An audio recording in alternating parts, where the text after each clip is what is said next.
about to hear are those of the hosts and guests alone. They don't represent any police department, agency, sponsor, or employer. Two Cops, One Donut isn't responsible for anything said by guests or for any videos, clips, or content shown during the live stream. This show is intended for adult audiences only. We cover real incidents, we show graphic and sometimes disturbing footage, and we don't shy away from strong language or adult conversations. There may or may not also be alcohol involved. Viewer discretion is strongly advised. Everything you hear or see on the show is for entertainment and educational purposes. It is not legal advice, and it's not tactical instruction, and it shouldn't be used for such. By continuing to watch, you're telling us that you understand, you accept all of this. All right, now let's get into it.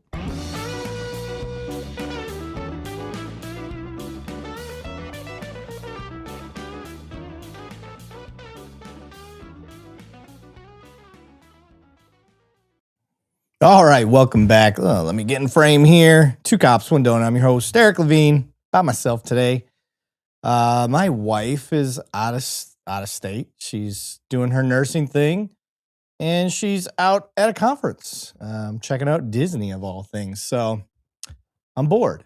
My youngest kid's up in Michigan visiting family, and the only people that are home are my dogs and my oldest daughter, who's talking to her boyfriend and doing boyfriend things. So I figured I would just jump on and cure my boredness with a live stream. So I'm looking over and seeing Steve Wallace jumped on. What's up, brother? We've got MBRRP podcast in the house. What's up, brother? My mother has jumped on, so she was bored as well. We're getting hit with storms right now, by the way. So you guys know the history of me and storms on here. So I might lose y'all. If I do, I'll jump back on as soon as I have power. We'll see what happens.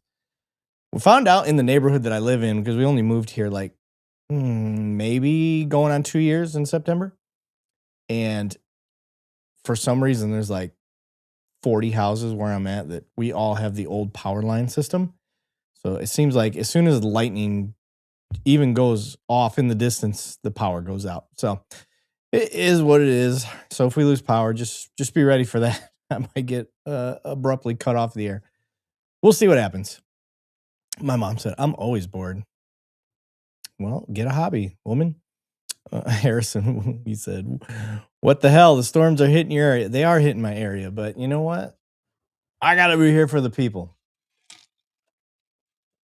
No agenda today. I haven't even got any videos pulled up. I mean, I can pull some videos up as we go. I'll probably pull up my stuff so we can bullshit about our stuff. Pirate Blue said, can you read the IG comments? I can. I just don't keep up with them very well. All of my focus is over in this direction. All the IG stuff's way over here. Is what it is. For whatever reason, Restream won't show the Instagram chat. So I tend to neglect the Instagram chat. So if you really want your stuff to be seen, please jump over to the YouTube channel. That is the best method for staying in contact. I see Ario's on. What's going on, Ario? Craig's in the house. He said, weird, it dropped me in the other YouTube version. Hey, Eric, I put my new Mavis drone to watch you tonight. Heck yeah. You got a Mavis, brother? That's awesome. Love it. Anyone going to bring up the Lego story? I kind of heard about that. The Lego story, I don't know enough about it to talk about it, but I heard that something about a local PD was harassing some kid, saying that he stole like a Lego collection or something to that effect. Or somebody stole his Lego collection and he knew who it was. I don't remember. Like I said, I could talk about it, but I wouldn't know what the fuck I'm talking about. So, I just spit. Did you see that? Thoughts on today's coping as to when you started copying. I think is that what we're saying? Yeah. Boat Speedman said, thoughts on today's copying as to when I started. Okay. That's a good topic. Thank you, Boatman. I like that. That's Boat Speedman over on Instagram wants to know how I view copying today is how I viewed it when I first started. So all the way back, 2006 when I really started my law enforcement career. But yeah, policing.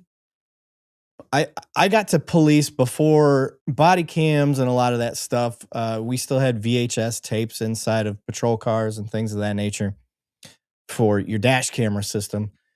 And I would say the public's view on how cops handled suspects was out of sight, out of mind. They don't see it, they don't give a shit. The only time they'd care is when it was on video and if it looked bad.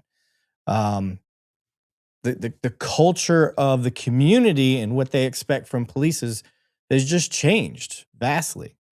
So I guess I'll look at it two different aspects. I'll look at it how it affected me as a cop, and then how I seen the community affect us as police. So for me, initially, we didn't wear nearly as many hats as cops when I first started. Your true thing was law enforcement. Like that was, as far as a community oriented cop, yeah, the good cops, they figured out real quick that you had to be one with your beat and know your people and be out there and be seen and talk to people. Um, but there wasn't training on why that is. You just kind of figured it out from the good cops that you saw. But that changed. Like as I would say about 2014 is when it really 2012 to 2014 is when it really started to change. Body cams were starting to come out. It was a new concept. Cops hated it, didn't want it, didn't like the concept of it at all. I know a lot of cops, they thought that unless they caught it on body cam, no one was ever going to trust their word again. Which there's some semblance of truth to that a little bit today. It just depends on the courts, but and there's reason to back that thought process up because there's cops that have been busted lying and doing some dumb shit. So so you had that aspect. And the body cams were coming out. I was so excited. I volunteered. I was like one of the beta testers for our department. We had the option of wearing it on our lapel, like on our collar, or you had these glasses that you could wear. And I always worked midnight, so I would wear the glasses with the clear lenses because I wanted it to like see what I was seeing, and I just thought the thing on the collar, I wasn't sure just how much that was going to see. So I don't know why I'm going down a rabbit hole with the body cams, but it did change policing. That part completely changed the culture of policing. But the hats we wore, they want, all the way up to today, we've gotten into animal control. And I don't mean like cops were never called for this before, but now we're going through training on like how to use one of them damn dog poles and how to see when a dog is being aggressive and signs and symptoms of dogs' aggression and stuff like that. We're doing the community outreach stuff. We're doing Hope, which is like a homeless outreach program. Shit, I don't even know if you're allowed to call them homeless anymore. We talk about things just keep continuously changing. Um, the concept of cops need to ride by themselves versus riding two man. That's kind of flip flop back and forth. Wanting cops to be crisis intervention trained, excited delirium trained, medically trained. Man, I feel like I'm missing a whole bunch of other just things I didn't expect in policing. Shit, we can't even get the law and the Constitution side down. You're throwing all these other things at us. So, yeah, Craig said unhoused, the unhomed, uh, the urban survivalist, if you will. So, yeah, it's changed. It has changed. Policing has changed immensely. The amount of hats everybody wants you to wear, and the non-support, they want you to be a jack of all. I'm sorry. They want you to be a master of all, but only provide you the jack of all training funding. And that's where it sucks. I recently put out one of the gray area videos and I talk about you expect black belt level competency, but you only gave us white belt level training. And you can't have both. Well, it's kind of how all of these things are. You want me to be able to go out and talk a person off the ledge. You want me to go out and be able to look at a person and be able to tell you that's a mental health disorder versus that's a drug induced disorder versus that's a crisis intervention thing. It's excited delirium, medical issue. Like you want me to be able to look at it and diagnose it. I just can't do all this, guys. Like I don't think. Okay, I'm dumb in a lot of things, but I think in the policing side of things, I feel like I'm better than most, I guess. But man, there's so much. There's so much. Just damn this new Taser 10. Like that's a new thing that I have. I'll probably never use it because I'm not in the streets anymore, but still got to have it. You know, when I do work a part time or something like that, in the very rare occasion, or if I do have to go out to the streets, I got to be able to say that I was trained in that damn thing and I have it. But it's so different from the last one that I used. I feel like I'm competent in it. I went through the whole course and all that stuff, but things are just constantly changing in policing. So it's a really good question. Um, and then on the citizen side, I didn't even hit the citizen side of this. The citizen side of how policing has changed is your expectations have changed. You guys are a lot smarter. And that's a great thing. Um, People know their rights way more. They're well more informed than they ever were before. That's thanks to the technology boom, and that's where we're at right now. The culture of policing, we're so used to people not knowing their rights, thinking that they know, cops thinking that they know, and then getting checked by people now that are more correct than they are, and now the cops questioning themselves, and the ego takes over. So I would say that's been the biggest changes because back in the day, I'd be like, all right, you know, according to my knowledge, I'd be like, yeah, I think this is violation such. You know, turn around, put your hands behind your back, and be like, oh, that's bullshit, you know. But nobody really say anything. And then now you got somebody standing off to the side and be like, no, I got it right here, and the elements are this, and you're like, let me see that real quick. Ah, shit, you're right. Yeah, my bad. I would have figured that out before I took them anywhere. That's another thing. Officers, like, if you put someone in cuffs and detain them, and you've got them detained based on offense, you think that they've committed. Look the offense up.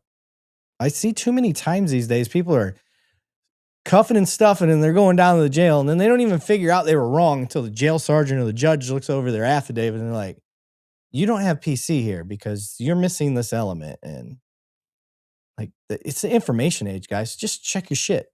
Don't get offended when somebody wants you to make sure. You're getting paid by the hour anyway. Check your shit. So, I hope that answers your question, Boatman. Yeah, policing has changed immensely since I've gotten in. The technology is amazing. I'm so excited about it and so frightened by it all at the same time. I'm really excited about the drone stuff. I think it's amazing. Day one, I've had success. We got a guy with a weapon shooting a 6.5 Creedmoor over a residential area. That was awesome. I was able to move officers. I shouldn't say my team. I don't want to say me. My team was able to move officers in at a pivotal moment that we would have never had eyes on before when this guy was having trouble with this weapon. And it was a good time. It was a safe time. Officers move in. He couldn't go anywhere. He was caught by surprise and it went peacefully. I'm like, this is it. This is what this thing's intended to do. Now, my fear, and inevitably, it always happens. Every new toy, some cop abuses it. I just ask that the public and that the police departments hold that person accountable and don't let them ruin a good tool for the citizens and police because of an idiot's overreach. But yeah, just is what it is. Marine Blood. Want to help us mods? Encourage Eric to tell us mods before he goes live. Join the Discord and he won't be able to get away. My bad, guys. I hate bothering y'all when it's not planned, so I'm just like, I'll handle it. That's me. Somebody talking shit to my mom. She deserves it sometimes. Go ahead, hit her up. Mike Jones. She has no idea what reference that is, by the way. She has no clue. That is so funny. Mom, do you know who Mike Jones is?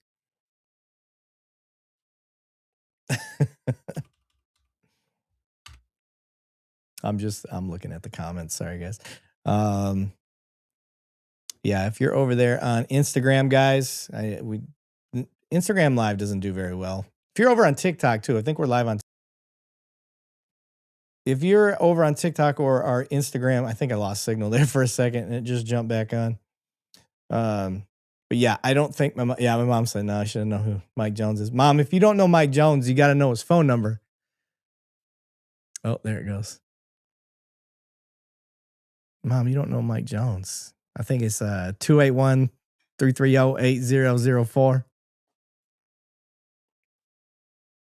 I used to listen to Mike Jones all the time in high school and junior high. Loved it.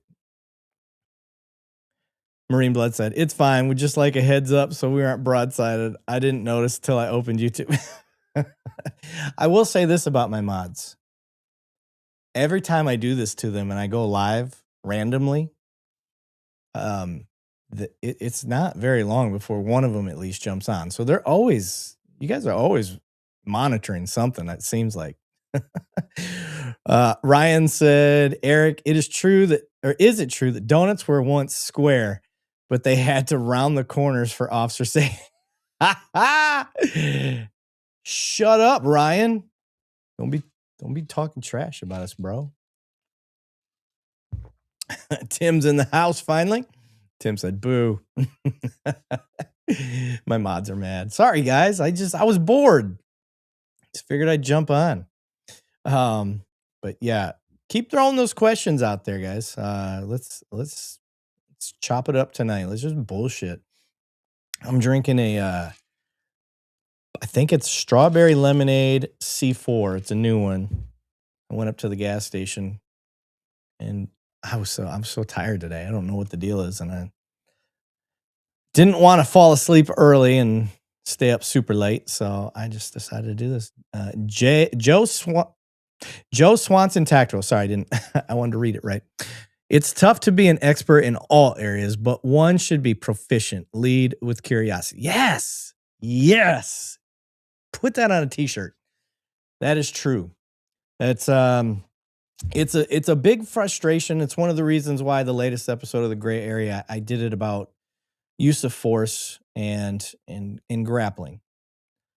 I feel, I think, in my experience, one of the big reasons cops don't get into grappling is because they suck at it.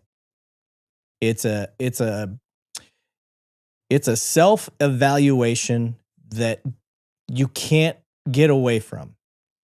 They have to look in the mirror and realize that after 6 months, 4 months, however good or bad your academy is, that at the end of it, they're still a guppy in a fishbowl of sharks when it comes to grappling. And that's very hard for type A personality egos, that just what Joe was saying there about Joe Swanson Tactical was saying about curiosity.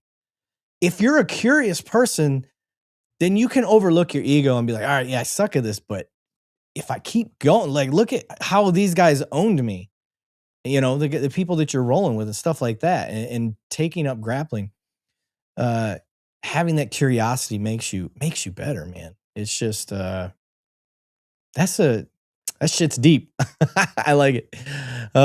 Science mindset. I can bullshit really fast. Hell yeah, brother. Welcome to the club. As a cop, you got to be able to do that, especially if you see some like crazy shit. One day, I'll tell you guys a story. Story time.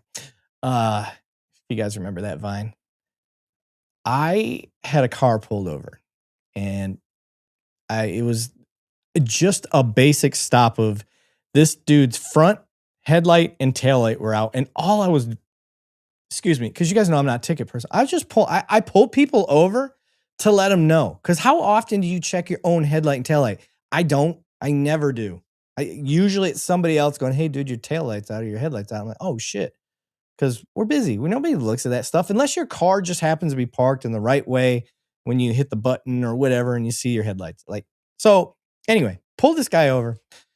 And as I'm like telling him, hey, man, I was like, I don't need your ID or anything. That's what I was going to tell him. I don't need your ID or anything like that. And I saw in coming out like between the seats, what I could just see fingertips, y'all. Fingertips. And I was like, On second thought, yeah, let me get your ID real quick because I don't want to get in trouble for not like I had to learn to bullshit on the fly on this. Turns out my boy had a mannequin in his trunk and it was just poking through. He was doing some sort of Halloween thing that was coming up. But yeah, yeah. So talking about low having to learn how to bullshit on the fly really fast, I had to do that shit. I thought I had a body in the trunk. Turns out it was just a mannequin. So that's all. Freeman said, "What up, Free?" He said, "Eric, I sent you a video, something fairly local to you. Yes, I did see it. You weren't the only one that sent it to me." Um, he said, "It's possible you shouldn't cover it here. I just wanted you to see it." I could actually cover that. I could cover that one on here. It's just, I'll be honest, it's not a real sexy story to me. But if it's something you guys are really into, I guess we could for sure. Um, I just it's one of those things. It's just common sense to me. Dude should have been fired. He wasn't, and now look at what happened to him. Uh, so Tim said mannequin, aka girlfriend. Speaking of mannequin, you guys remember the old '80s movie Mannequin? That was a great shit. That was a great movie. It was one of those like I can't see that they probably spent a whole lot on the budget, but it just did really well. It did well for kids like me in my imagination at that time. I think my wife really likes that movie too. Now that I'm thinking about it. Just looking over on Instagram. Hey, if you guys are jumping on Instagram, I don't check the chat very much because it doesn't flow naturally with the way that my setup is. I just use it so people know to come over to our YouTube channel. So, but yeah.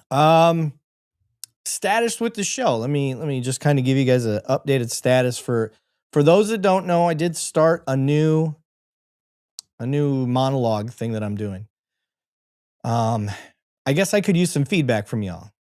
Is it going too quickly? Is it going too slowly? Are you guys making it all the way through without your brains melting, because our attention spans are a lot shorter these days? I was trying to get something that was in the middle. I kind of want you guys to know where my mindset was on the gray area stuff is we talk about a lot of cool stuff on the live stream. I think everybody will agree with that. And I will be able to get out almost full thoughts on certain topics, but most of the time I'm only able to get out partial thought, half thought. I'm bouncing it off somebody else. They're giving kind of a piece of it. And I never really get to fully give my perspective on a topic. And I wanted to be able to do that in a different way. So that's where I kind of came up with the gray area. I could take a topic that you guys have we've been doing this 5 years.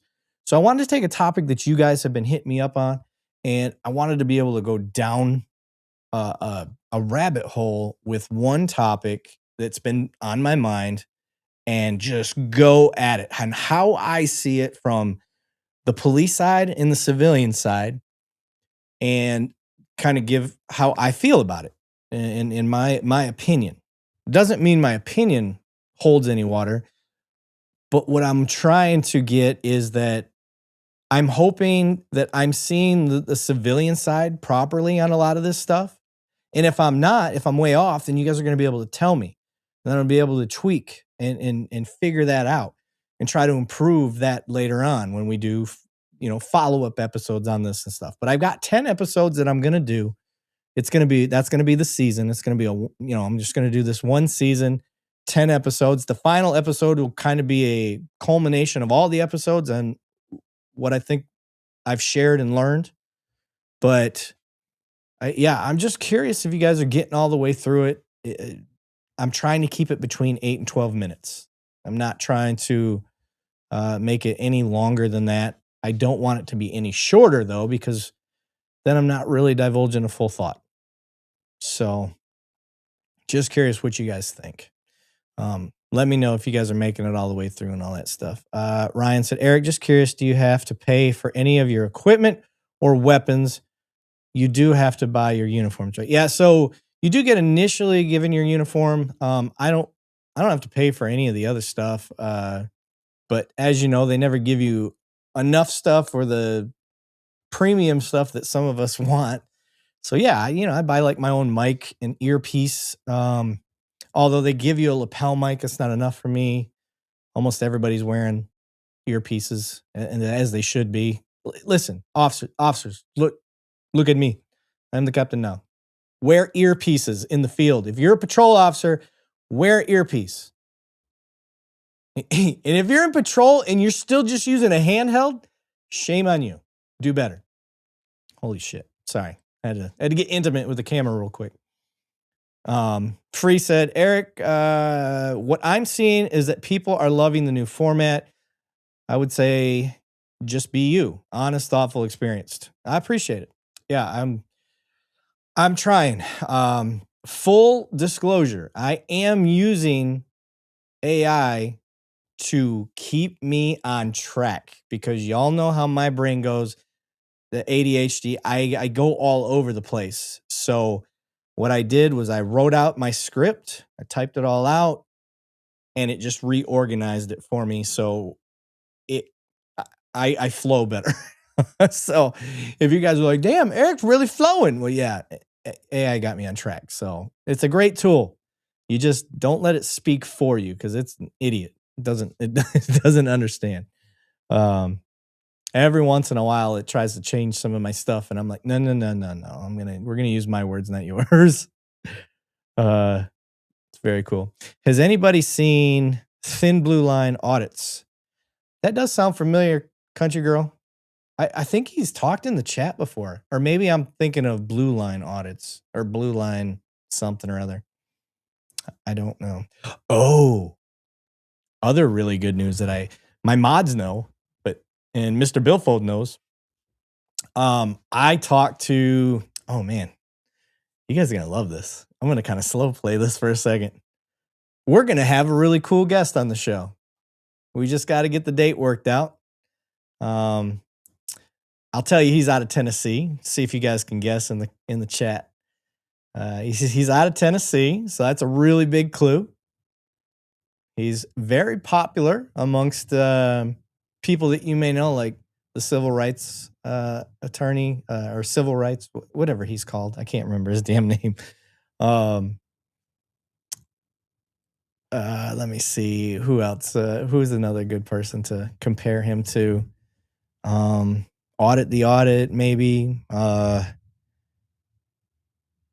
just saying. Harrison goes, I know who it is. Freeman, you're really clear. Yeah, that's half of it. That's half of it, brother. And I have the community to thank for it. Somebody, Southern Draw Law. I talked to him for damn near an hour on the phone, bro. We vibe. We were chatting up a storm. The only reason we stopped was because his wife was like, it's time to get off the phone. We got stuff to do. So, well, Tim, you have to check Discord in the mod section. That's why you don't know, because it's right there. Justin Timberlake. That'd be kind of cool. I'd be like, all right, Justin, real quick. Follow my finger with your eyes and your eyes only without moving your head. Too soon? Oh, shit. Yeah. So first and foremost, thank you to the community, because somebody reached out several times over the last 3 months and we're like, hey, they're talking about you over on this page, this channel. So he's talking about us. Because you guys know, I mentioned Southern Draw Law quite. I was calling him Southern Law Draw because they dyslexic apparently. And somebody, I don't know who it was. He told me the name while we were talking, but we were talking so fast and so much, I can't remember who it was. But they were putting the timestamps from our live stream on his comments for his videos. And he saw those and went and checked them out. And then that's when he reached out to me through email. So whoever that was, thank you. I mean, our community is fucking awesome. We would not have the people that we have had. I mean, we've had Long Island Audit, Auto the Watch Dog. We've had San Joaquin. We've had HBO Matt. Oh, shit. I know there's more that I'm missing. I'm trying to get Coleon on this damn show. That dude is busier than anybody I've ever met. Big Second Amendment guy. Please watch, Robert Lowe said, Please watch Colt News' latest video of Jacksonville, where the deputy tries to say you can't film private information that the bank admits you could see from the window. Of course he does. Of course he does. Let me see. Let me see if I can find that. Jacksonville cop. Oh, you said deputy. Jacksonville deputy claims you can't film the bank from public place. I'll just see if I can do a rudimentary search. See if I can find it. You said it was I'm sorry, Colt News. I should have probably typed that in.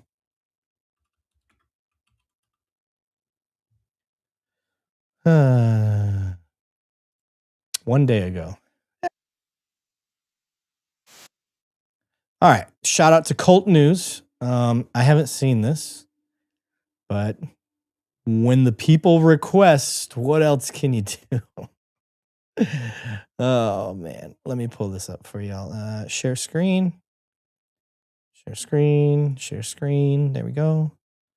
No, I don't want to be the big one. Let's see. Let's do that. How's that look? That look fine? Maybe I should do it like that. No, I don't like that either. Maybe like this. There we go. Yeah, that's not bad. It looks better on the vertical too. So, all right, we're gonna biggie size. There we go. Oh no, that cuts it right off. Yep, we'll just go back to this. There you go. All right, y'all. You can ID somebody who hasn't broken the law. Okay. Yeah, I'm not going inside. I'm staying outside. You can't record from outside yet. Oh, yeah, no, I can. It works great. In fact, I got all sorts of information on your computer monitor there. So, yeah, I can see beautifully inside. So he's standing outside of the bank? Let's appreciate the joke he just gave. He said, no, you can't record out there. He goes, no, actually I can. I'm doing great. That was some good improv, I guess you would call it. Yeah, outside of the brink, but he's recording. Okay. But when your camera is filming inside of a business, you're on their property. Really? Yeah. So That when is you're- possibly. I when don't you're, want to insult you. That's the stupidest thing I've ever heard. Are you new? I get what your aim is out here. I get what your aim is out here. Are you new? You're out here to try to. Are you new? To try to date someone to. Are you taking the bait, Officer? Or is it Deputy Crawford? Are you taking the bait? I haven't stepped foot on their property once. Seriously, go fuck yourself. I haven't stepped foot on their property. He's trying to get us to violate civil rights so that he can sue.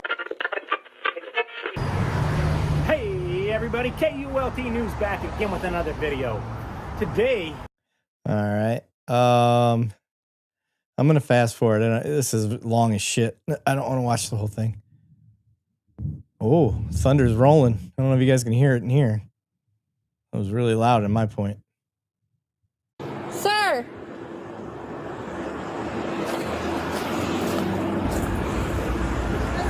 How are you? I'm fantastic. Can you tell me what you're doing? Hey, I'm taking pictures. What are you doing? Wonderful.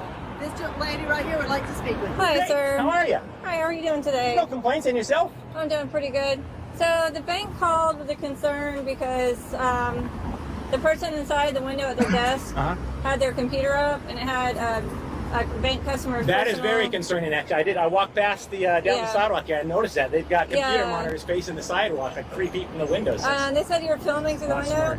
So they'd like you trespass from the property. I'm not on their property. I haven't stepped foot on Okay, their property. so they're going to trespass you from the property. So if you can provide your That's not information. happening. No. Okay. No, I haven't broken the law. Issue Delta 130. Can you start me a supervisor, please? Yeah, you'll definitely want a supervisor if you think you can ID somebody who hasn't broken the law. So, educational purposes, he's right. Okay. He hasn't been on the property. He's not on the property. So and I can't speak for their state, but at least in the state of Texas right now, and it seems weird to people that if you're going to get trespassed from somewhere, that why wouldn't you have to give the cop your ID? Well, the reason being is because this ain't a criminal trespass, this is a civil trespass currently. And because it's civil trespass, you don't have a right to their ID. So he could tell you whatever name he wants to. I don't think you can get in trouble for giving fake or fictitious name to a law enforcement officer because she's not conducting a criminal investigation at this point. So I think you could give a fake name or just choose. You're better off choosing not to give a name. So let's just go with that. Don't give a name. And there's nothing she could do about it. Best she can do is give a description, take a screenshot from her body camera or whatever other footage that they have, and then just put on there, if this guy makes contact again, they have a photo on record and they can compare it later on. Now, they can trespass him all day long from there. It's not a criminal issue. That's absolutely, she's allowed to do that. But here's the real question. What if he decides to just walk away? What if, as she's like, no, I'm going to write this criminal trespass, and he just says, I'm leaving? I would argue that he can leave. He's not being detained. It's not a criminal issue. So that's how that works. But yeah, right now, I'm not seeing anything crazy. I'm glad she's calling a supervisor. I'm getting from her tone, and this is me speculating, but I'm getting from her tone, she knows she's in over her head. She's not very clear on it, so she wants to call a supervisor there. Good move. I like that so far. That's a smart move. Let's see where it goes. Okay, so I understand that the sidewalk is city property, and you're free to be on the sidewalk. Okay. But when you're... Hold on. Project said cross-draw taser, not a fan. I am a fan. You should always cross-draw. The reason you never want it on the same side as your weapons because you don't need it getting confused. How many times have we seen officers go taser, taser, taser, bang? That's a lot of times it's because they got the taser on the same side as their firearm. Cross-draw is the way to go. And then that way, like me, I usually draw with my non-dominant hand where my taser's at. But it's set up to where it can be drawn with my left hand or cross-drawn. But yeah, I don't ever want it anywhere else for me. It's a personal preference and tactical strategy. Anyway, let's keep going. Camera is filming inside of a business, you're on their property. Really? Yeah. So that is possibly. I don't want to insult you. That's the stupidest fucking thing I've ever heard. I'm looking at their windows, and if I had to be up against their window, I would have to be in a bush right there. Yeah. If I was actually in the bush, I suppose possibly, but that wasn't the case. I wasn't on their property. I haven't stepped foot on their property. Okay. And if you think you can ID somebody because I'm basically in their property or on their property, if I aim a camera at them, that's more. Are you new? I get what your aim is out here. I get what your aim is out here. Are you new? You're out here to try to. Are you new? To try to bait someone to. Are you taking the bait, Officer? Or is it Deputy Crawford? Are you taking the bait? What I'm informing you is that the bank does not want you on their property. I'm not on their property, Crawford. Are you not listening? So the bank. You want me to finish talking? Go ahead. Okay. So the bank does not want you on their property. If you return on their property. Wait. Return. Stop right there, Crawford. I haven't stepped foot on the property once. Seriously, go fuck yourself. I haven't stepped foot on their property. Yeah, send a supervisor. They need to educate you. You're not too bright, are you? Brand new? Okay. Are you brand new? Can you just calm down a little But bit? you're out here telling me that I don't go on their property again. I've told you repeatedly. I haven't stepped foot on their property. Why are you so upset that you're shaking right now? Am I shaking? Yeah. I don't think I'm shaking. You're physically shaking. You're Am so I? upset. Yeah. Because I'm annoyed by bad cops. Maybe that's part of the reason. I mean, the bank called me here for a reason. Yeah, because they're stupid. Okay. And then they're hoping that the person that comes out to respond to it is also stupid. Bingo. I guess they found one, huh? You think come here. Let me show you where I was at. Come on over here. Okay. No, come on over, Crawford. Are you going to come over? No, I'm good right here. Well, I was going to show you where I was at. Okay. Come on, Crawford. Come on. I'll show you. Let me show you exactly where I was at. So you're not interested in the facts, are you? So you don't care about the facts. You don't care about the truth. I'm not going to talk to someone that's irate. You don't want to see where I was standing right over here? You dipshit. You're not going to talk to a lot of people in policing if you don't want to talk to them when they're irate. It happens quite a bit. It's just part of the game. A little disappointed she wouldn't go over there and just look, especially if you're going to make claims that that filming through the window is somehow being on their property or whatever that thing that she tried to put together was, which was, I agree with him, idiotic. But I mean, yeah, I would be like, it's a way for me as an officer, one, to show both sides I'm being impartial. So let me go over there and take a look. All right, cool. Yeah, you're right. I can see right through there. Now I can go inform the bank. Like, it's on you to protect your information. It's not on him to not look at it. Like, he's on a public place. You got to protect your information from a public area. So, yeah. So the problem with him, he's one of these sovereign citizen type guys. Oh. He's trying to get us to violate civil rights so that he can sue. That's what I said. I have a supervisor on the way to talk to him, but so I told him your concern was that he was filming so closely to the window that he could see personal information from bank customers. Yes. And then he put that on y'all, that y'all shouldn't have the computers facing the window where private information can be accessed from a public sidewalk. That's how these people. It's a sovereign. Yeah. That's how these people. That's how they roll, right? He's so mad right now. He's shaking. So I told him, like, just calm down a little bit so we can talk, but he doesn't want to listen to me. So the problem with this is the sidewalk is city property. Part of his, like, okay, this is where he kind of slipped up. When she asked him why he was shaking, and at first he did say, I'm not shaking, and he's like, I'm doing it because I don't like dealing with idiot cops or whatever it was that he was saying. So he kind of, like, when you said it that way, now you're kind of acknowledging that you were shaking. So I think that's the only real slip up I've seen on his side so far. Not that that's a big deal. Who cares if you're shaking? So focusing his camera in. But why are you still inside the windows? So that makes sense. he can film from outside. You don't have. It's not like he's filming into a dressing. Yeah, everybody keeps talking about the sovereign citizen thing. Like, you're not even.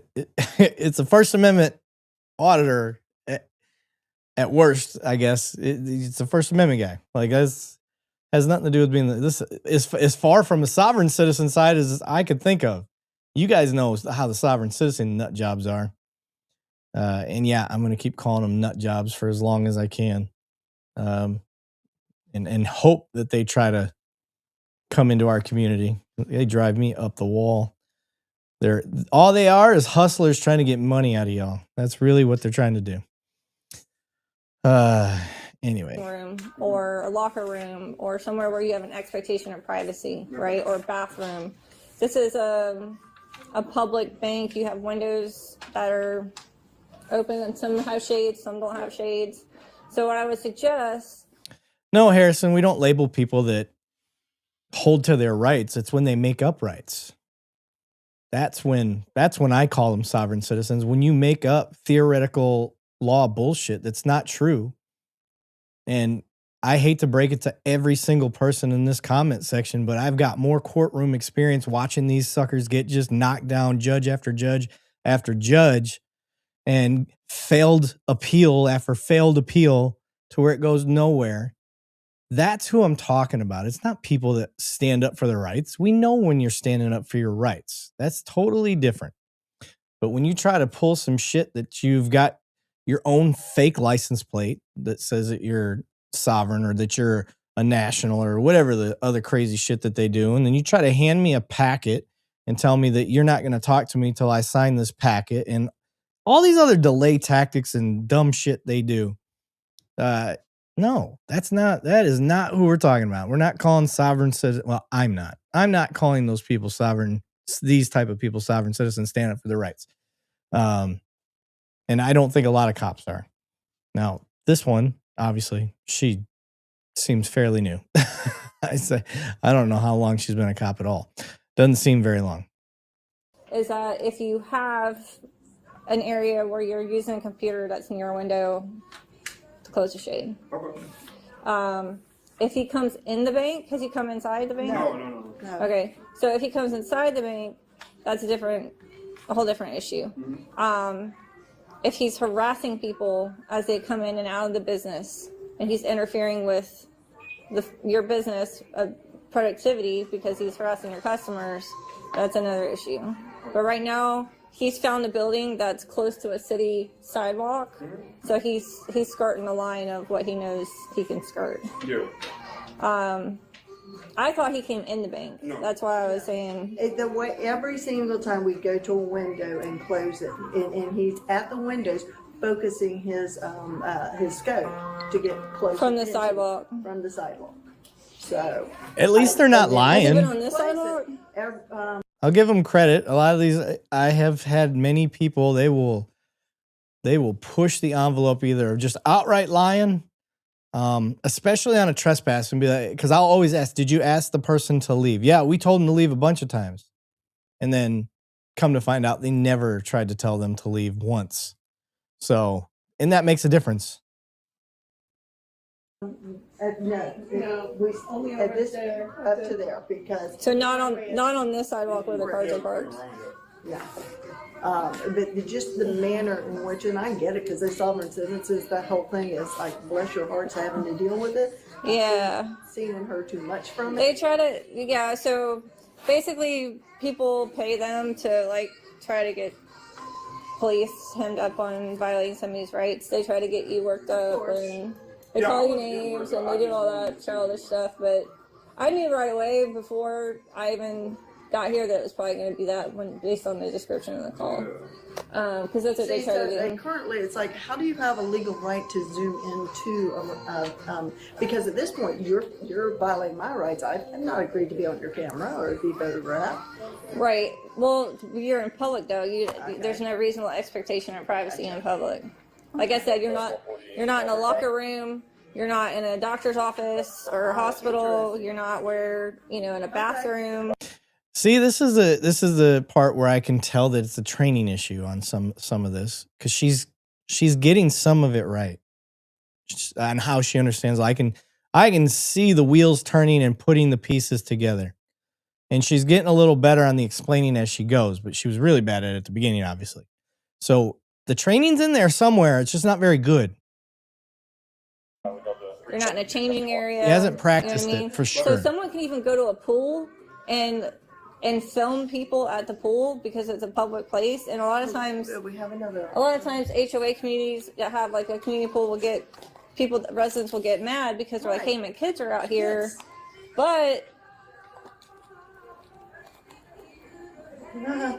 But you're in a public place, so there's no reasonable expectation there. Yeah. And they're allowed to film. So how are we supposed to know he's not casing the place out? Yeah, he's saying that's what he's doing, but he's filming a whole. Now, I'm not going to get on this guy too much because he's just a civilian. Now, if a cop had said that and tried to use that as an excuse, holy shit, I would have lit him up. Because he said, I don't know if you guys heard it, he's like, how do we know he's not scoping the place to rob it? How many people do you know go unobstructed with their identification, their physical appearance, for one, in an open public area where they're being... everybody in God can see them and is filming them. I know that bank has cameras all around the building. What idiot is going to stand out there for long enough for the cops to show up as a way to scope the bank to rob it? Like, it just, come on, use your head. So I can tell you that his goal right now is to get one of us to violate his rights, and then he gets a payout. Yeah. And that's why I told our branch manager. Oh, the He sovereign. still Have you wanted me not to heard call. anything about Yeah. sovereign citizen? Oh, look at Yeah, that. He's a sovereign citizen. He's just he's one of those probably the YouTube people. Yeah, that's what I'm saying. Yeah. He's getting paid. And if he's on a public sidewalk, Oh, he's getting paid. Yeah.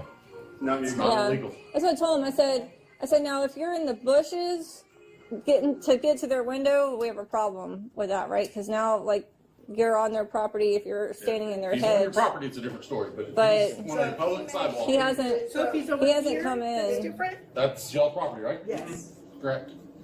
Oh, please come on this side. Please come on this side. Okay. Yeah, but Yeah, if but he's see, but they look at that. They look at property maps before they go somewhere, and they know where they can and can't stand, so that they know just enough to be able to irritate you. I love the- to then the have an counter. interaction with us. And then try to- Make sure you Captions. guys are educated on this stuff because I'm coming up here next Absolutely. week to do the same thing. Okay, great. Yeah. I appreciate that. I don't have Stay a over. whole lot else to do, so I'm gonna. I know you have nothing to do but to be able to. Yeah. But if he comes in your establishment and you say, "Hey, we're not." Now, something I do want to point out is what that male officer just did. He is That's a form of de-escalating. Because the last thing he wants is these people at this bank to turn around and try to file any sort of complaint on them for not doing anything. And I know that sounds stupid, but that's some of the damn headaches that we have to deal with as police officers. Is even though, let's say I went there and I told these people like, hey, he's got every right to do this. This is why, First Amendment, I educate them, whatever. I leave. I get complained on because I didn't do anything in their eyes. I did nothing. There was no enforcement, so they're upset. And then so him making them laugh, trying to bring them down a little bit, just a little form of de-escalation. Probably well timed. I like that he tried to get them to laugh a little bit, because he wasn't a part of this call. So I don't want to hang him up and lump him in with all these guys. This one's mainly on this Crawford officer so far. Refusing business, you're not a customer here, you need to leave, and he doesn't leave, then that's a whole different story. All right. Me too. One Okay. ago. I just want to call to make sure because our branch manager wanted me to call because when we went out, Well, the issue is he's zooming in through windows where they have computers pulled up with customer information on them, and he's recording. Yeah. So, Good you have those. So that's what initiated because the. What if someone is walking around and you see somebody with military got the gun blaring and you're like, okay, we want to be able to witness what's walking around our building. Now, again, he comes on the property, you got a whole different story. But when he is sitting right there, I'm sorry, sir, could you walk out in the street just a little bit at the wrong time? But then again, then he go, oh, sorry. Well, thank y'all for coming. Thank you. We appreciate you. Because, I mean, there's a lot of businesses that don't know. And like I said, if you're familiar with YouTube, I'm familiar with it. there's people, there are thousands of them. Yes. And all.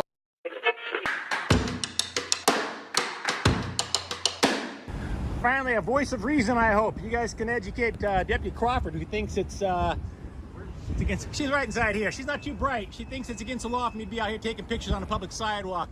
If I'm aiming my camera in their windows, I'm basically on their property. So she's kind of stupid. If you could educate her, I'd sure appreciate it. I was waiting when he talked to the supervisor. How does somebody get that dumb? I mean, is she brand new? Hey, can I get your name and badge number, Deputy? Officer what now? Blues 828. Blues, like Blues Clues? I dig that. He said, yeah, technically. Well, hey there. Thanks for sticking around and watching the whole episode. I wanted to share a little info with you about this particular episode. It was recorded in Jacksonville, Florida on July 18th, 2025.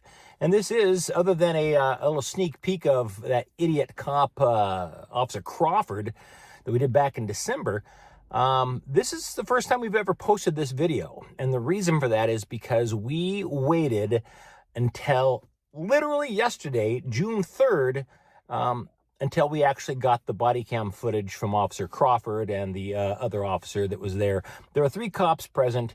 One of them, the younger fellow, apparently didn't activate his body cam footage. So that's bad on him. But we like to wait for the body cam footage sometimes and the 911 calls. We don't always get them. In California, it's very difficult to get them. In fact, we're actually in California right now.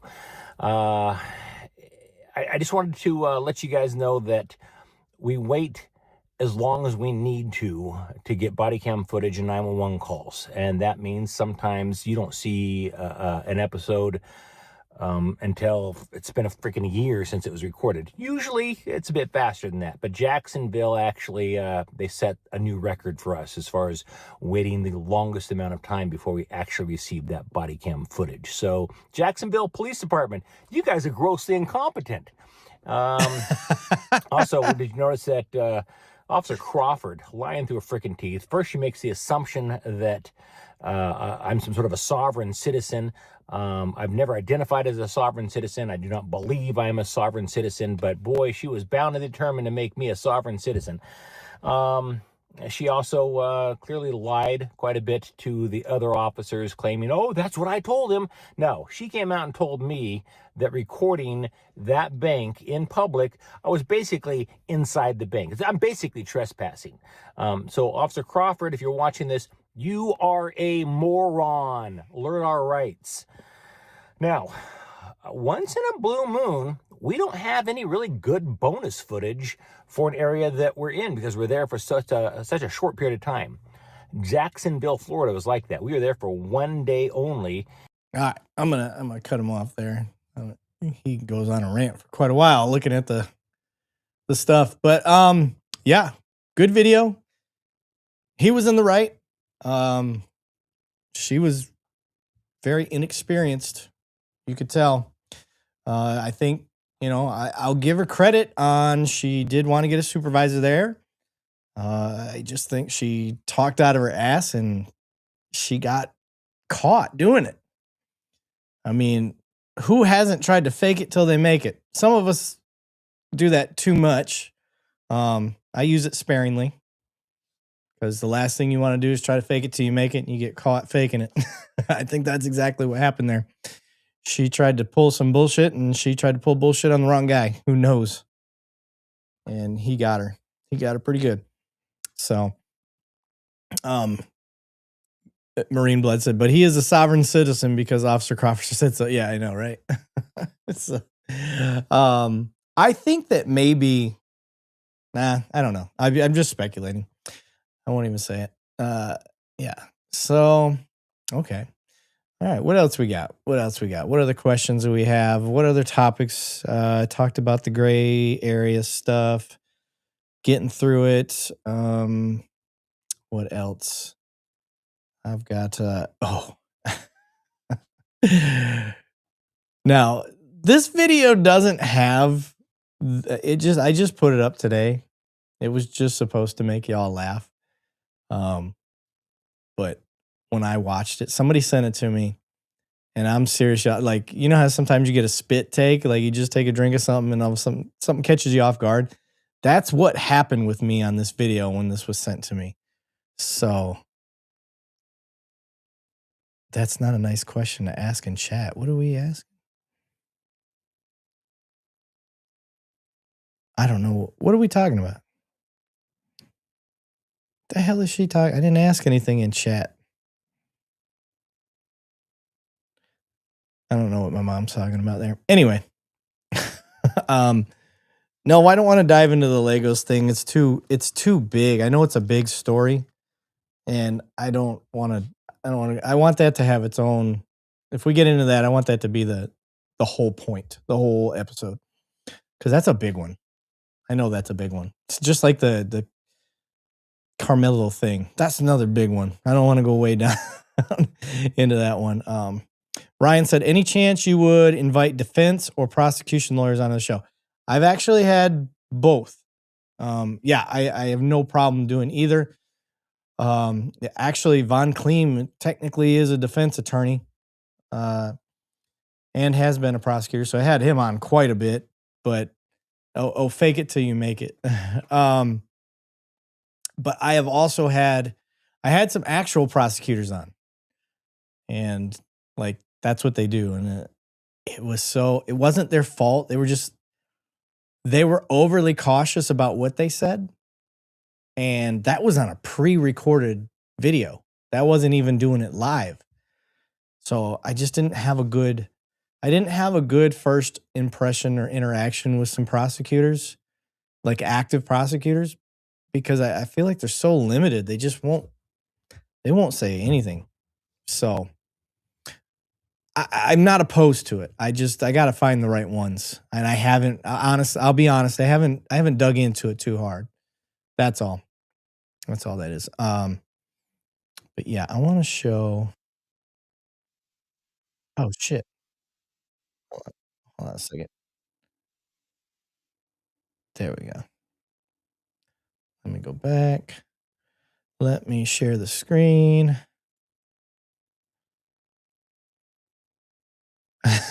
I love the LPR. I love the picture that the AI came up with for this. It's so good. Oh my god, I'm probably gonna laugh my ass off again. All right. I'm gonna play it. Surveillance is getting out of hand, y'all. It's so good. I know I said as a cop that I was. Oh my god, it's so stupid. Why? Why? It's like, what are these IT kids just doing? Just FYI, the music that they had playing was Genuine Pony, and I didn't want to get copyright dinged by YouTube, so I had AI make that song, and it made it even better in my opinion. I think I think the music that AI came up with was great. Oh shit. Every time I see that thing, I start crying laughing. That shit is so funny. Anyway, yeah, you guys notice it had a camera on its head. Commonly, that's not exactly what an LPR camera looks like, but they could look like that. Just depends on how you set it up. Harrison said you should get Coleon on the show. Yeah, Coleon and I talk. Like the dude's just so fucking busy. It's hard to get him. I've been on his show 3 times. He hasn't been on mine once. And every time it's like, yeah, I'll come out. When are you gonna come do mine? He's like, I'll do yours next. And I'm like, all right, cool. And then we'll get it lined up. And then he's like, hey man, sorry. Beretta called me. I got to fly over to Italy. I can't make it. I'm like, fuck. Okay, cool. We'll get it when we get it. He's not getting paid to come do mine. So I want go make your money. Go do what you got to do, brother. Craig said sex bots are the next new thing. I think they're already here, brother. It just depends on what you think of as a sex bot. So I'm pretty sure they've had those pocket things and whatnot else. Lawful Facts said, wait till the accessories become available for that robot. Right?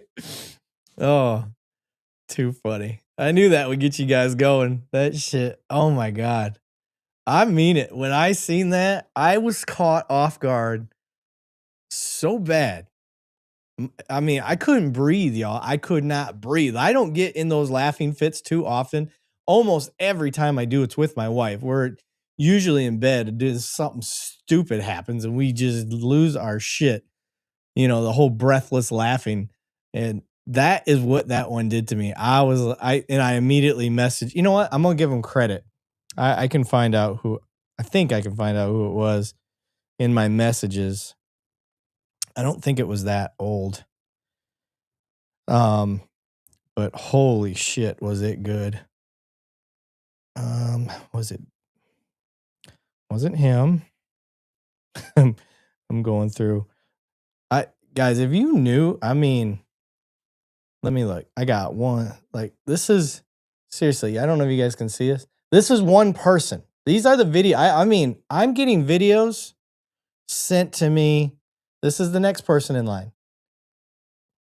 Like, I'm telling y'all, I get so many videos. So I hope y'all don't get upset when if I don't acknowledge it or I don't use it. It's just you're buried. You're buried in all of these damn videos I get sent. And I'm not complaining. It definitely makes life easier for me because I don't have to go hunting as much. Damn it. I swear I'm looking for the person that sent that to me. I'm not finding him. There's so many to go through. Was it Uncle Travis? No. Dang it. Of course. The one time I want to give credit to somebody. The one you guys sent me the most recently was it was Steve. The social DJ. I found it. He sent that shit to me. And I said, "Oh, I'm 100% doing something with this." And he said, "I can't wait." So yeah. I get so many videos. Mr. Billfold has my phone number, so I get a lot from him too. And a lot of you guys want to send me. It's bad enough getting as many Instagram shorts and reels as I get, but some of y'all send me like 20-minute, 30-minute, hour-long videos, like I'm going to be able to get through that. You don't give me any context. You don't give me any marker, nothing. You're just like, check this one out. This is crazy. And I'm like, oh, I can't. I don't have the time.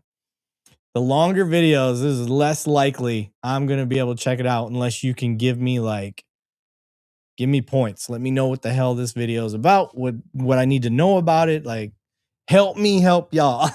I can do more when I'm informed. Country girl said, yeah, we're the little people now. Country girl, you'll never be one of my little people. You'll always be one of my OGs. A lot of OGs in here.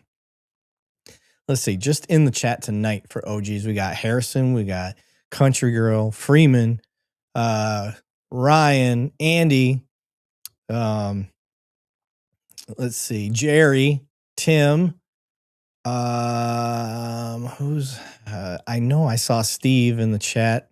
Steve Wallace, I know he was out there, obviously Marine Blood. Oh, I didn't see this one. You guys didn't tell me there was a grumpy one in there. Most cops are psychopaths and domestic terrorists enforcing their egos. I don't think that's true. I always question when people say most or always or never, any of that. Where are you getting that from? And here's how I go down that logical path with people when I try. This is how I can tell if somebody's going to be genuine or if they're going to be disingenuous about this topic. So, when I'll question, like, what do you mean most? Do you mean the stuff you see online? Which that doesn't, when we start talking about the stuff we see online, like that also has its own skew. Like, are you watching videos from this year? Are you just watching videos from this year only? Or is your brain accumulating things you've seen from all different years? Because you know how videos will cycle through, go up, it happened 2 years ago and it goes viral for a little bit, then it fades away, but then usually around a year later it comes back because it starts popping up on people's algorithms. So there's that aspect. And then I ask people, I don't want you going off other people's experience. I want you to tell me your personal experience with police. And then that's where the rub really starts to happen. What's your personal experience? Like, how many cops have you really run into in your lifetime? Because there's, I don't know, roughly 1 million cops. We'll say there's 1 million cops out there. How often do you travel? Most people stay pretty close to home. So now we're really localizing police. So you're around, most agencies have 10 or less cops, maybe 20 or less cops. How many cops are you really exposed to in your personal life? Now, some people generally have some fucked up stuff that's happened with police in them. Mr. Billfold can, he's one that we sat down and talked about his whole story. So there's people that have some shit experiences, but even guys like Billfold will tell you, like, I had my bad experience with these cops, but I'm not going to hold all these other cops to that same accountability or standard because they weren't there. That's not the ones that were messing with me. So that's where I really tend to push back on the most cops this, most cops that. I don't like that. I don't like that type of language because you're not being honest. Now, if you start off with all the cops I've experienced, that's a good conversation to start having. I like that. Like Harrison, where Harrison's at. Harrison of most people on here, like, he's got a lot that he could say about cops where he's at because they're getting busted left and right out in his neck of the woods. There's a lot of shit coming to light out in is it Kentucky, Harrison, or is it Tennessee? I get the two backwards all the time. Oh, he wrote it. I said partly true for Kentucky Trooper. See, yeah. So, but again, it's backed up. Like, this is current stuff that's going on with what's going on in Kentucky. Steve said, I know you don't do cigarettes, but do you do cigars? No, I don't smoke anything, brother. I got really drunk in the Caribbean. I think we were at the Dominican, actually. And I was out with my wife. I said that like Borat. I was out with my wife. I was out with my cousin, who's like my best friend growing up, and his wife, and then a childhood friend of ours and his wife. It was an awesome vacation. We had a great time. Very inexpensive too. That was the cool part. Super inexpensive, really cool vacation. And they wanted to go get cigars, and I was like, I'm gonna do it because I was drunk. I was like, I'm gonna smoke my first cigar. And even in my fogginess, I chickened out. I couldn't do it. I cannot bring myself to smoke anything. So long story short, what do they say? Short story long. No, I do not smoke cigars. I'm scared to. I don't know why. I think for the longest time, I was just so put off by smoking. And anybody that's a child of the 80s like me, I swear, they scared the shit out of you about smoking growing up. Like, I won't smoke. I hate being around it. Hell, ask my mom. She's a smoker. I don't visit her house. I don't go over there. I don't like to smoke. Once I got out of that environment as a kid, because everybody smoked in my mom's generation, and I just can't get back into it. My mother-in-law that lives with us, she smokes, but I make her ass go outside. You're gonna smoke, over there in an area that I probably won't visit much. So, Mark Daughtry said, when you die, aliens use a wormhole to pull your soul up to the moon, which is a Dyson sphere, also known as the Great White Throne of Judgment. Holy shit. I never knew that, Mark. I appreciate you dropping some knowledge on us, brother. Oh my God. This is going to be a fun night. I can see this already. We've got some crazy comments going on. Andy, Andy's getting feisty. He said, do not start. Is he talking about smoking, or I thought he was talking to somebody in the comments? He goes, if you do quit. Yeah, I have no intentions. No intentions. Yeah, Harrison says, I won't date a woman that smokes. Andy said he's on a oxygen leash for life. See? Don't do it. You don't want to be one of these guys. I wish I hadn't smoked. You don't want to be one of those guys. That was a pretty good impression, wasn't it? Damn, Mark. Share what you're doing with us. Where's Mark? Yeah. Mark's lighting it up, baby. He's speaking his truth. The pyramids were built to signal other star systems using light and Morse code. I believe that, because underneath the pyramids, I don't know if you guys know this, but there's coils down there. So, and those coils are probably how they're communicating. So, Sea Child said, I do not consent for my soul to be sucked to the moon. Yeah, you got to get consent for the soul. You can't just take it. Freeman gassing people up over here. Oh my God. Of course, I get the commercial right then. Sorry. There's supposedly a UFO buried under the Sphinx, which has powered it. That makes sense. I can't wait for all the alien stuff to really come out for real. Like, I think with them releasing information and documents and stuff like that on aliens, like, people are going to kind of get it. The really diehard people are going to be like, yes, we knew it, but nobody's really going to pay it no mind until they see something. They're going to want to see actual, like, here it is on the front steps of the White House. Like, this is spaceship number one. This is alien number one, whatever it is. That's the only time they're actually going to believe it. And even then, you're only going to get half the country that believes it until whatever side's not in the White House, so whether it's blue or red. If the blues show it, then the Reds, no, it's not true. And then once the Reds get a hold of it, and then they can do it, and then everybody will believe it. So we'll see. It's gonna mess with religion if it's true. Country Girl said, I am trying now. I've smoked over 40 years. Vaping now, it's helping. I can't get hip replaced if I don't. Oh. Yeah, man, listen. If you're gonna smoke, it's bad for you all around. But I tell you what, I don't mind being around a vape. I don't want to be, but it doesn't bug me. It doesn't mess with my eyes, and they usually smell pretty damn good. I think the last one that I was around was like birthday cake. I was like, oh my God, that actually smells really good. So there's that.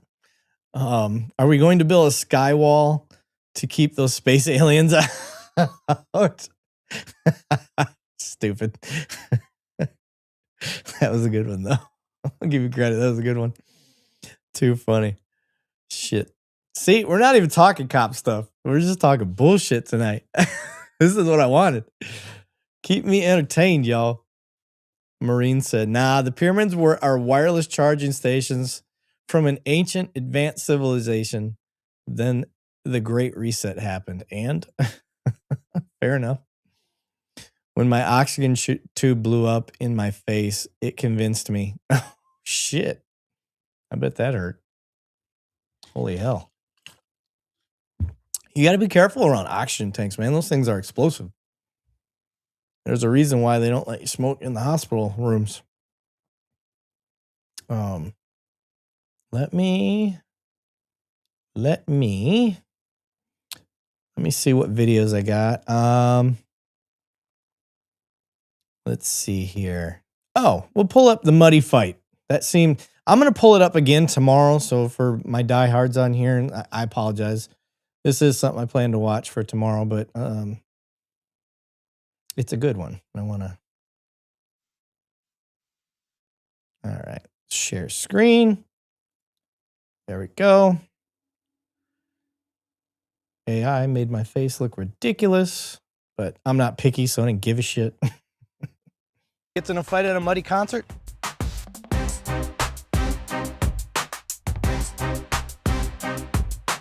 Okay.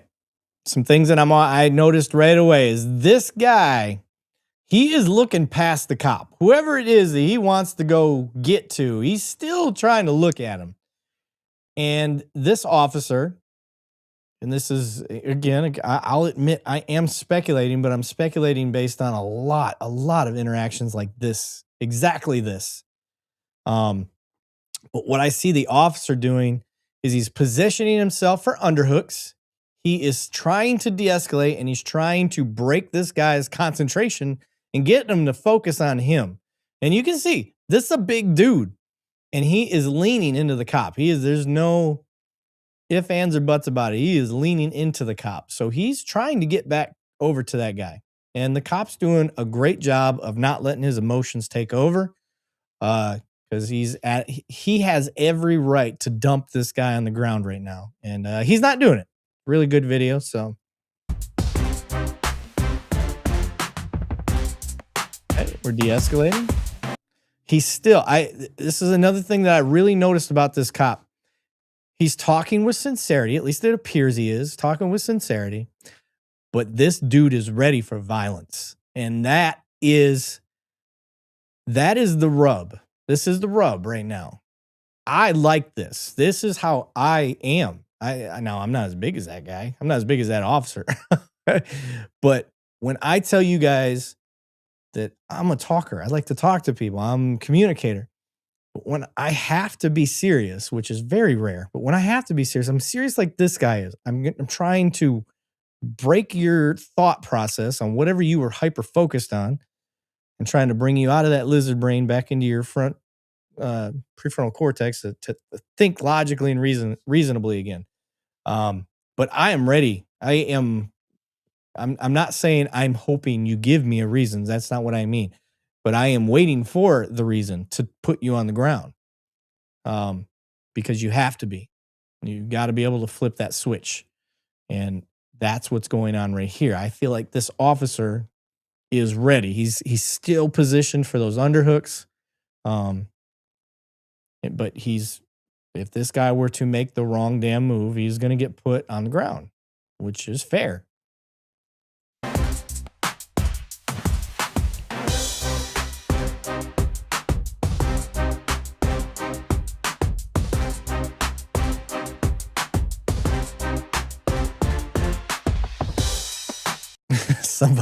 Somebody pointed out at this moment, they're like, yeah, the reason he stopped is because he started rubbing his nipples. And I was like, where did they get that from?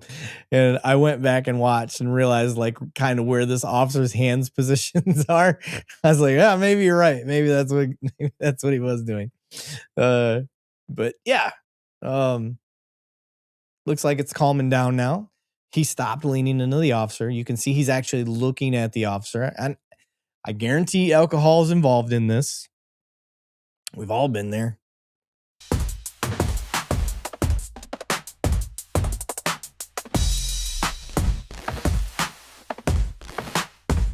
You can see it. Respect. Thank you. De-escalation is one of the most. So, it's a great video. You guys know me. I'm for new people here. I don't think we have a lot of new people here tonight because this was an unexpected night. So it's all of it's our community that's here tonight. But I think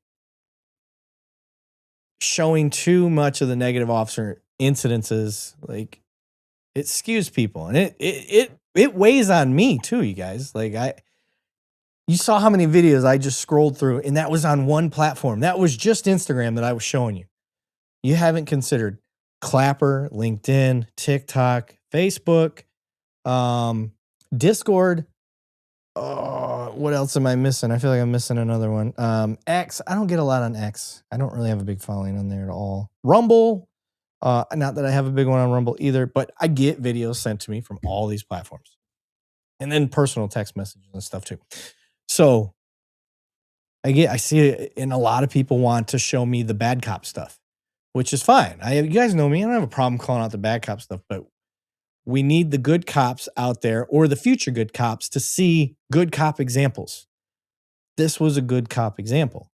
So I'm hoping another officer sees that and they're like, okay, I can dig that. I see what he means now when he says that they're trying to de-escalate, but they're ready for violence. Like that.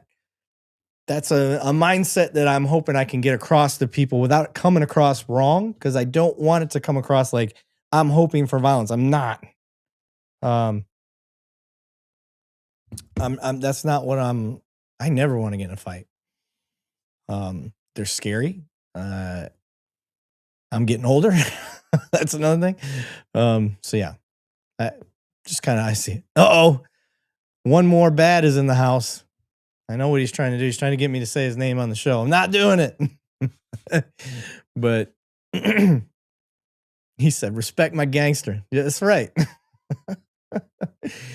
Oh, would Craig say, you want to use that pink belt in tongue jitsu? That's right. Yeah, you do. You can think about that in a whole bunch of different ways too, Craig. Country Girl said, yeah, I tried about 12 years ago. And vapes were a mess then. I gave up. Yeah, we tried to get my mother-in-law on those, and they leaked all over the place on her, and like she tried to use it and the juice would go in her mouth, and like, yeah, they were a mess. They're probably a lot better now. Bernie Rivers, Jesus Christ is God. Turn from your sins and run to him. Yeah, this we don't do religion on here. You don't know that we haven't already done that. So why don't you go preach somewhere else, brother? You're more than welcome to talk about police and aliens on here if you'd like. Seems to be the theme tonight. But we're going to avoid the religion. Harrison dropping 5 memberships. Harrison's dropping 5 memberships, and I'm looking to see. He did not get one. I don't think anybody that's on tonight got one. But thank you, Harrison. You guys know none of this money goes towards my pockets. It goes right back into the show. Very much appreciated. This show is literally put together and held together by the community. Without you guys' donations and stuff, it would not be going. It really wouldn't. It's gotten to the point where my wife would let me fund it, and she's like, if it doesn't start supporting itself, it's got to go. So literally gets funded by y'all. So really appreciate it. Freeman said, Harrison, you're a rock god. Too awesome. Honoring inmates. The true soldier fights not because he hates what's in front of him, but because he loves what's behind him. Ooh, I like that. That's a good quote. He's not wrong. Lawful Axe is around here somewhere. Oh, there he is. Oh, okay. My bad. I didn't see him in the chat. Yep, but you know who didn't get one? Marine Blood. So you do got a drink. You're not using the money for that staccato, bro. I can't. All right, I'll let you guys into my plight. So every year I work this golf tournament. One, because of community. I've worked this thing since 2013 or 2014, and it's a week long. It's 7 days. It's 14-hour days usually, and that is my vacation money for the family every year. It's a beatdown, but it's fun. I like it. There's a kid, my very first year. His name's Camden, so shout out to Camden. He came up to me in his little police officer outfit. I got to put my collage picture together. I haven't posted it yet this year. But every year we get a picture together. But he wanted to be a police officer when he was 3 years old. And he came up on his Strider bike, the ones that don't have the pedals when you're learning how to ride, and in his police uniform. And that's how Camden and I met.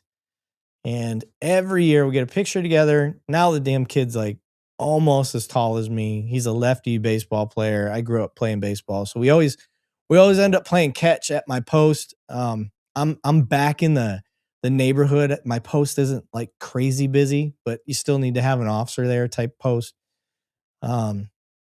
It's awesome, and I love it. But anyway, back to my plight. The point is, during it, I got sick. I got like sick day one. I was actually the day before it was starting, I started getting sick, and I was worried I wasn't going to be able to make it. So I just sit out in the heat, not feeling great. It wasn't the worst cold in the world. I'll admit that, but it sucked.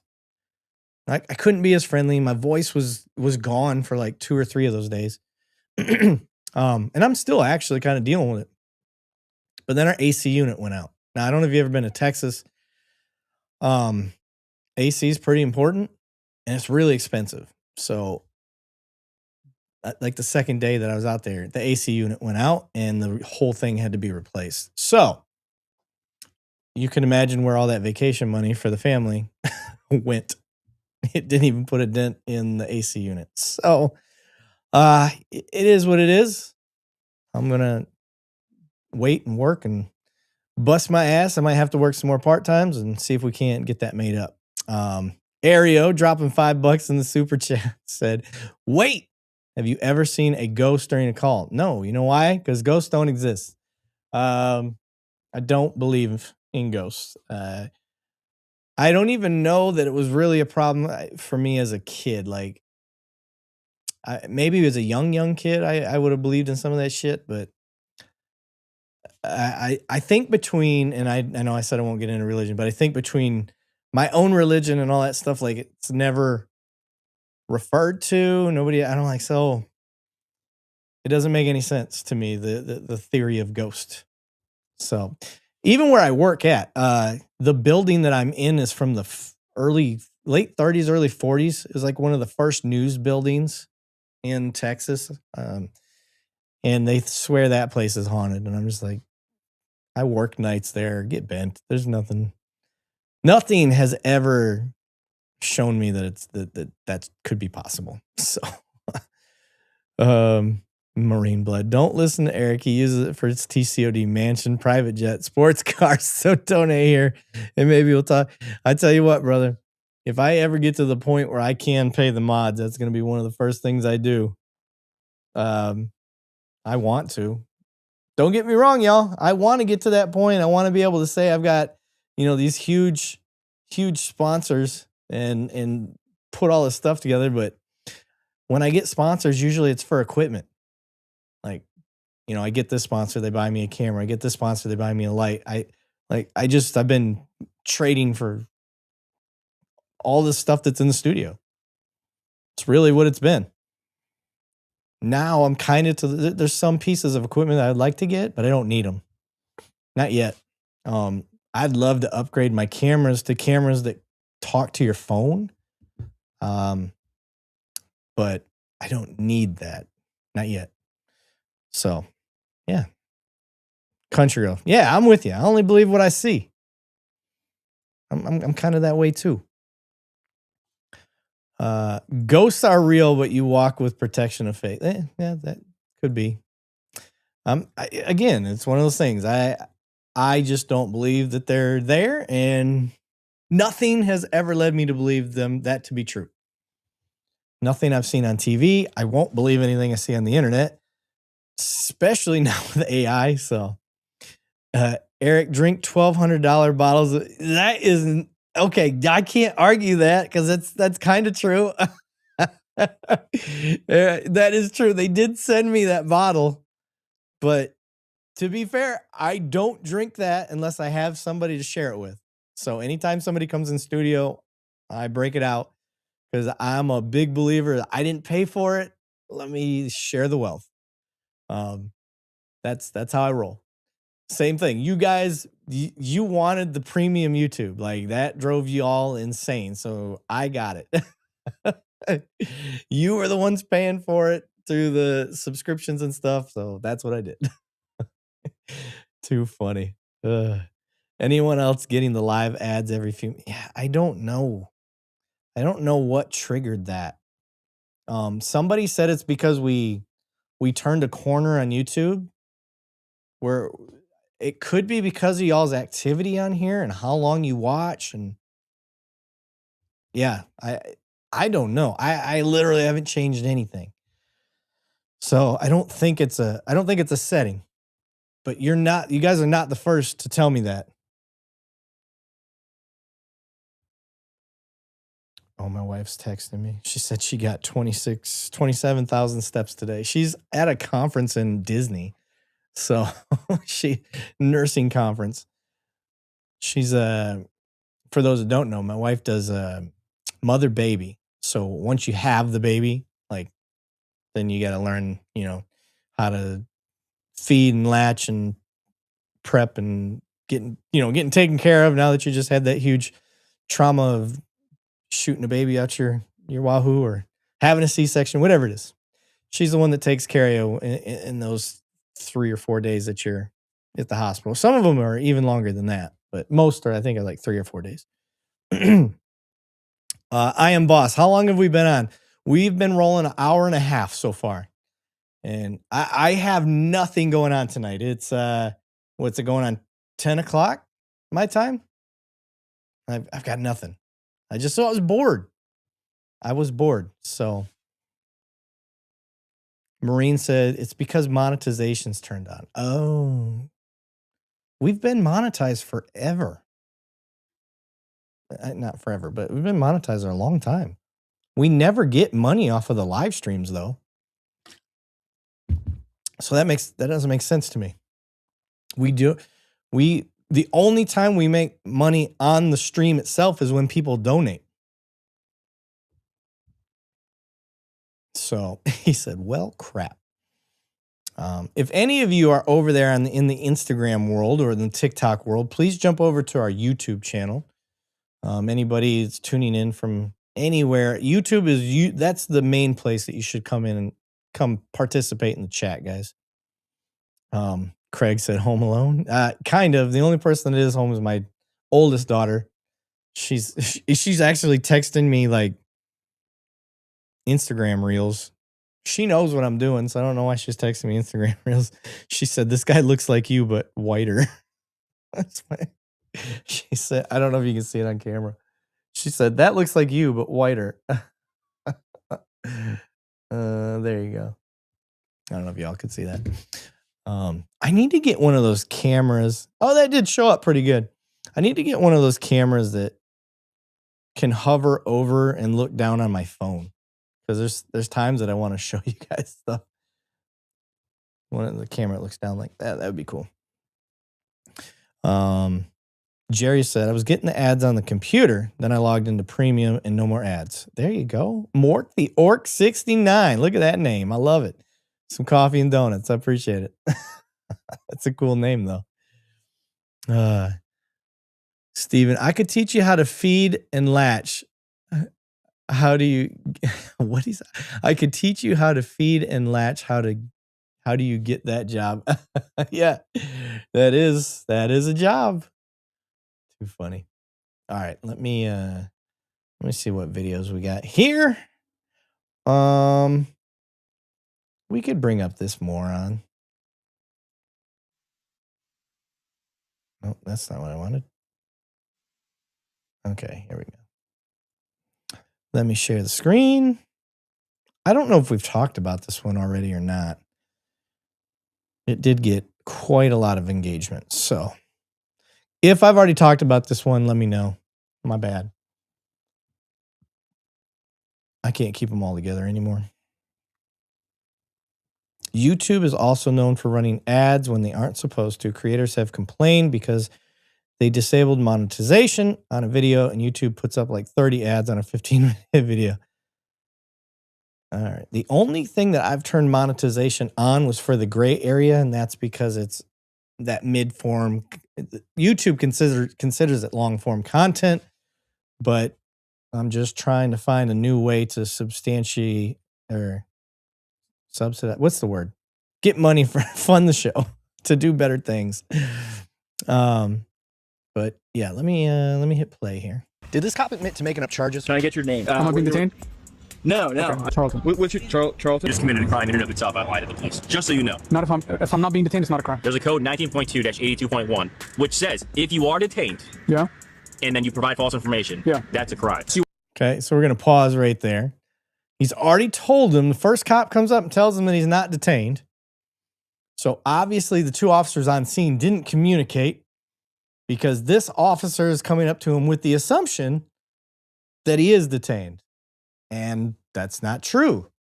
So you want to go to jail for something I can cook up and make up a real stupid reason? Don't do that, please. Okay, so, and then this is a little bit of where the rub happens. He says, I'll cook up a charge to get you on the stupid or whatever. And people looked at that and thought he's making up a charge. He's lying. And that's possible. I don't think that's what he meant. You guys know me, I'm pretty fair. I think what he's trying to say is, I'm going to find an offense that you are guilty of, no matter how bullshit it is, and that's what I'm going to do. Whether it's disorder, whatever he can make the elements fit. That's what I think he meant by cooking it up. It doesn't make it right. It's still wrong. But I don't think he meant he's going to lie and make up a charge. I think he said he's just going to pull up a stupid-ass charge to get him on something. Okay, all right. I was specifically told that I was not being detained. So that's why I gave the false name. If you said nothing, then I understand. But I was being told that I was not detained, which means I'm not legally obligated to give you my real name. You're giving me a false name, even if I tell you that you're not detained or not. That's identity theft. And this is where I just lose my shit because this guy's a moron. It doesn't meet the elements of identity theft at all. He's not pretending to be somebody else and using their information to gain some sort of benefit. And I'll fully admit I don't know that law by heart, but I know that's the elements of it. Like, not that hard to figure out. So he's way wrong on that. And the part that's frustrating to me is this officer's obviously kind of a smart dude. He's got these statutes and numbers memorized, and he's saying it without reading it, so that's pretty good. He just is fucking dumb when it comes to understanding what they mean. So it's very confusing to me. Throws me off. Because I'm not that guy. I cannot recite laws that way. I'm a Reader's Digest guy. I'm like, all right, I know this is an element, this is an element, this is an element. I'm pretty sure this guy broke a law. Let's detain him. Let me look that law up real quick. Okay. Lawfully detained. Cool. Yep. Everything meets. Yeah, we can arrest this guy for this. All right, dude, now you're under arrest. Like, I got this. I got it here. But all I need to know is, do I have enough to detain you? Yeah, I'm pretty sure this guy committed a crime because of these elements. And now let me look it up and figure out the full elements of that law. That's how I've always done it. I cannot be the guy that's like, okay, statute 32.08, da-da-da-da-da-da-da. I can't do that. I can't. Craig said, come on, Eric. We've all known Jenny's phone number from 1984 without looking up. That is true. And you're going to, okay, Craig, I'm going to put your thing up here. It's so funny you bring this up because I am an auditory learner. That's like, I turn all of my study stuff into a text-to-speech format because I learn listening way better. And that is a good point. Jenny's phone number, 867-5309, by the way. All of that stuff, Mike Jones' number. Like, yes, you're 100% right. I learn better that way. So 100%. It's just, the way this guy's snapping off stuff, I can't do that. That's just not me. Although I am looking forward to Google released that they're going to have some Google glasses coming out, AI glasses. I think stuff like that can really help improve law enforcement. If you upload, your current laws and statutes and city stuff like that, like, I think it can help you become a better cop. I'm looking forward to that so cops don't mess this stuff up so much. So, your Air Force, we understand the reading issues. Listen, sir, none of you guys, other than maybe the Space Force, have the standards high enough to even get into the Air Force. So, nice try, mister. Marine said, hey, but if I self-identify as Elon Musk, it can't be identity theft if I self-identify as him. Fair. Let's keep going with this video.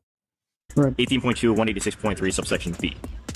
Right, so you can tell me nothing. But if I was told that I was not being detained, then that's fine. I can say another name. No. Having a regular conversation between people. No. Yes. VA code 19.2 dash 82.1. It is unlawful to give a fake name or misrepresent your identity for anyone lawfully detained. I know. Listen. You keep saying like it's something different. We're gonna sit down. So you are detained at this moment for giving false information. Sit down, please. I'm illegally being detained right now. You are illegally being detained? I think so, right?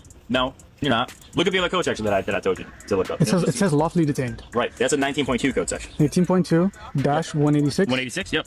Okay. 0.3. When he told me that I wasn't being detained, that's when I said, Charlton, when you told me that I am being detained, I gave you my actual name. So well, not until I came around. But that's when you told me I'm being detained. This kid was out doing his rage. So, now, according to what the synopsis said of what this kid was doing, is he's going out doing what they call rage baiting. I didn't know that was a thing. It's not like auditing. He wasn't out there for the cops.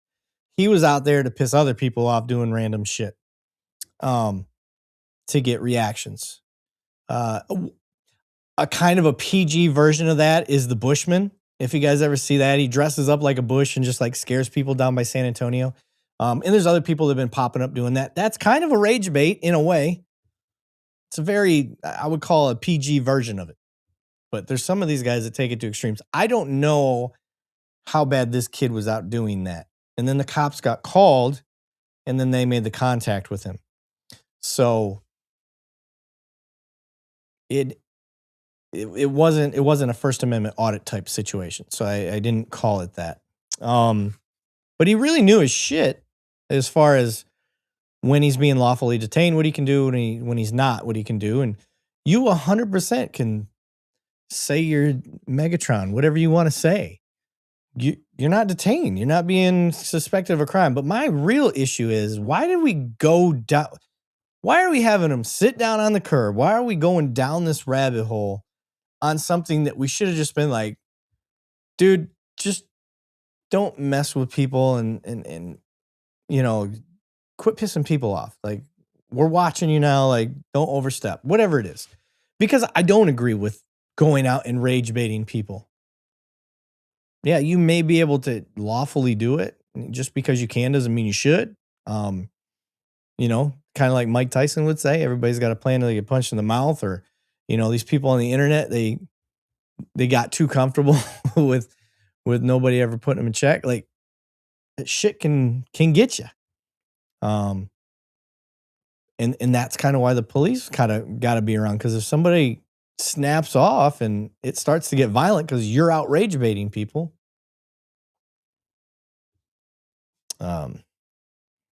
Freeman, there's a YouTube lawyer. Did I miss something in the comments? Eric, it's typical. I taught my granddaughter Aura to spell. Oh, I missed it. Where'd it go? All right, let me read this again. Eric, it's typical. I taught my granddaughter Aurora, that's a pretty name, by the way, to spell her name at 2 by singing it to her. Yeah. That shit works. It does work. Harrison said, I have to build something to learn it as an engineer. So you're kinesthetic. That's my other learning ability. So what I do is I listen, and then typing is how I start out, or I'm sorry, writing. So I'll write flashcards if I'm really trying to remember something. So I'm listening to it, I'll write it out, then I type it out. And then that usually typing it out, like if I'm using Quizlets or something like that. So I'll type it all out, and then that gives me both of my really good learning ways. Reading is not it. I can't read shit. I'm that guy that I'll read a paragraph and I'm like, what the fuck did I just read? And I'll read that paragraph again, and I'll get halfway through and I start thinking about God knows what. Excuse me. And then I got to go back to the paragraph again. And by that time I'm frustrated and I'm done. I just can't read, y'all. Can't do it. Marine says, I have no brain, so I can't learn things. Free said, the cops just use that phrase a lot. That's all I'm saying. What are you, a YouTuber? Oh, yeah. No, you're right. Yeah. Anytime somebody tries to flex what they know about the law and it's not a cop dealing with a cop situation, that is a common go-to with it's an ego thing. I've done it. I've said it. I've had. But then again, when they were saying it, they were fucking dead wrong. And I'm like, where the fuck did you get your law degree? Google? I'm like, you're not even close. A lot of it has to do like the trespassing stuff. A lot of people would try to test my knowledge on the trespass thing, which I've got mastered. That's like, it's not right, sir. You can absolutely be trespassed from a location simply just because you're not on it when I'm here. Anybody can be trespassed. I'm like, that's just how it works. So now the thing is like, I can't force you to give me your ID. So Nina's in the house. What up, Nina? Diane, 9824. What's going on?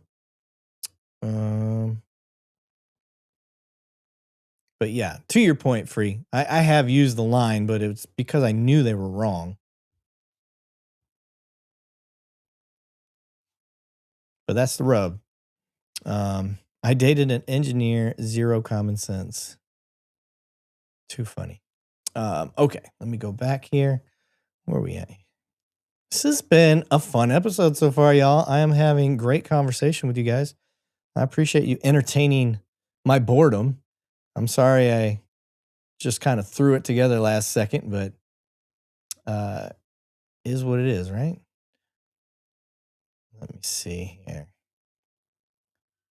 Let me see. Ooh. I'll pull this one up.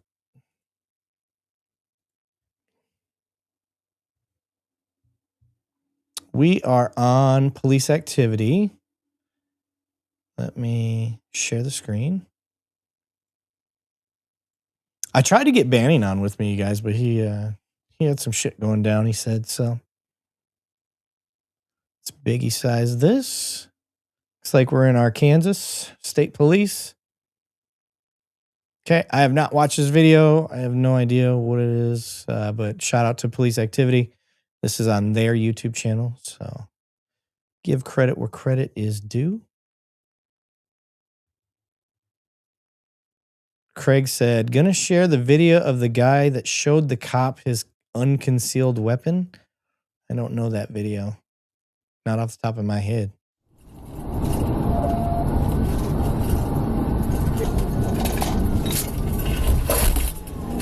All right, I'm gonna say that this video's sped up. It doesn't look like it's going a normal frame rate.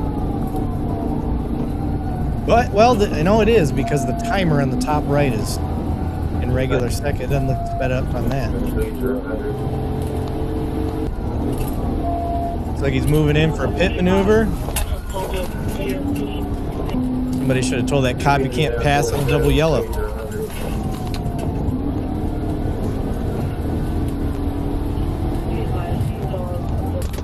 Two unsuccessful pits.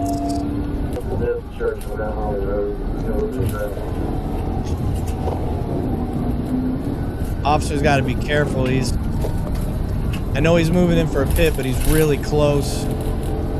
Cars can come up on you quick on these 2-lane roads. Because see, he can't see shit. There you go.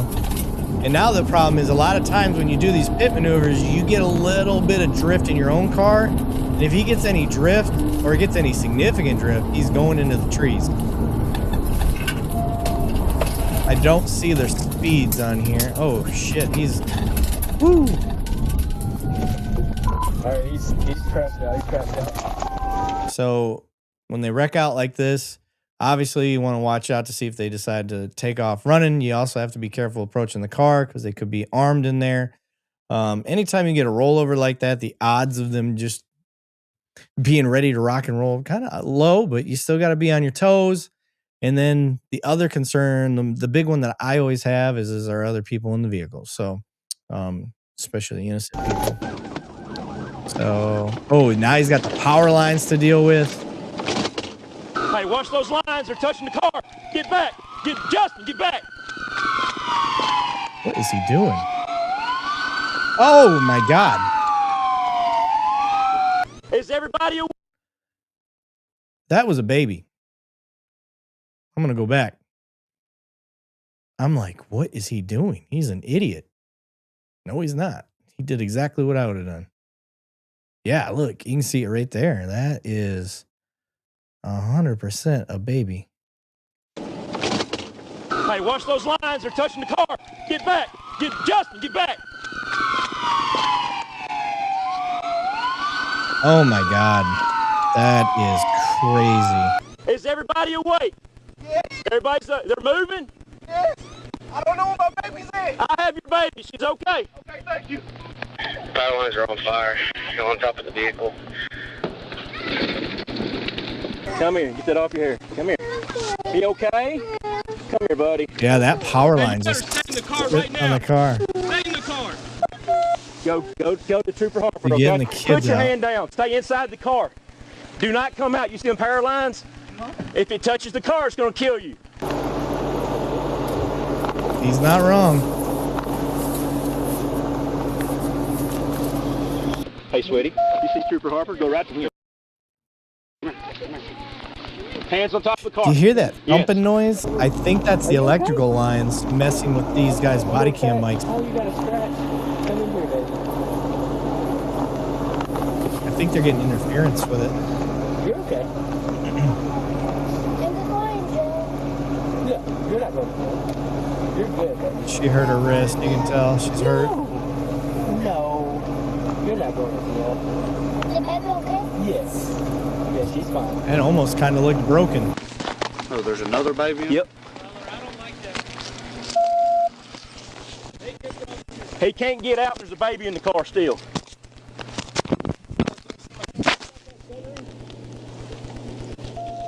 Yeah. I ain't got it. Here's something I really like so far. These officers they're not getting stuck in that security moment. They're not sitting there with their guns out the whole time, like refusing to do anything else until that suspect's put in cuffs. They're taking the circumstances for what they are, and they're prioritizing life of these children over trying to get the driver. So It sounds like there's another kid still in the car. I'm just that damn power line. Keep your hands on the car. I don't know how much longer that's gonna hold before it burns and falls.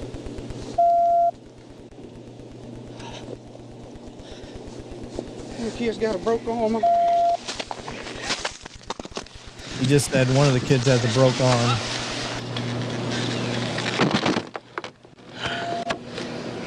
Oh, the kid literally is in a cast. That's what he meant. Let me see. Let me see. Let me see. Does it hurt? How old are you? See, that's a guy that cares. That's not just a cop chasing, a squirrel, chasing the next bad guy. That's a dude that cares. That's the type of reaction and sincerity I want to see in my officers. Like, he was, chasing a bad guy. We don't know what for. Pit maneuvers are controversial for sure, but I'm going to put that onus on the driver of the vehicle. Nobody's forcing you to floor it and run away and then put all those people in danger. It's on you. Cops have a job to catch bad guys. And I like seeing cops that aren't afraid to go after bad guys.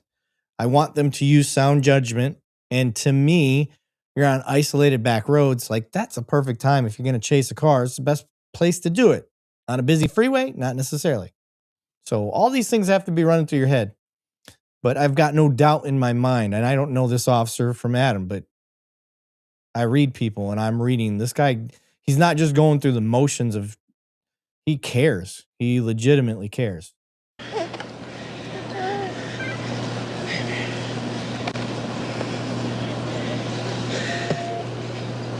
The other officer's holding the baby.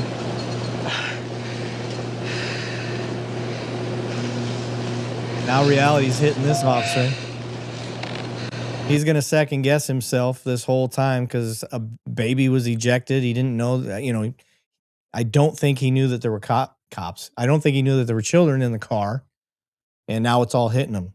The traumatic effect of this call. And this is not a bootlicking propaganda speech. This is real life. This. If you're a truck driver and you run across this happening, you're going to go through the same things. This isn't just a cop thing. This is an all of us thing.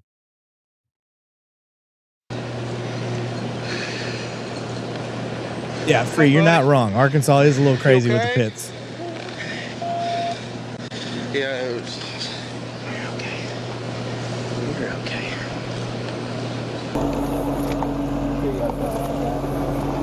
I'm worried about her arm. Hey, can you stop? Hey, you guys.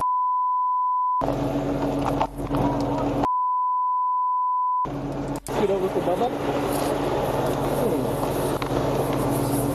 Need to get that damn bag out of the back. Give him some room.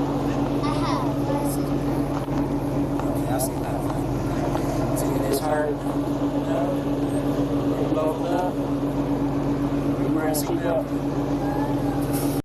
Let me tell you another thing that you guys may not be thinking about that I really like that's happening right now.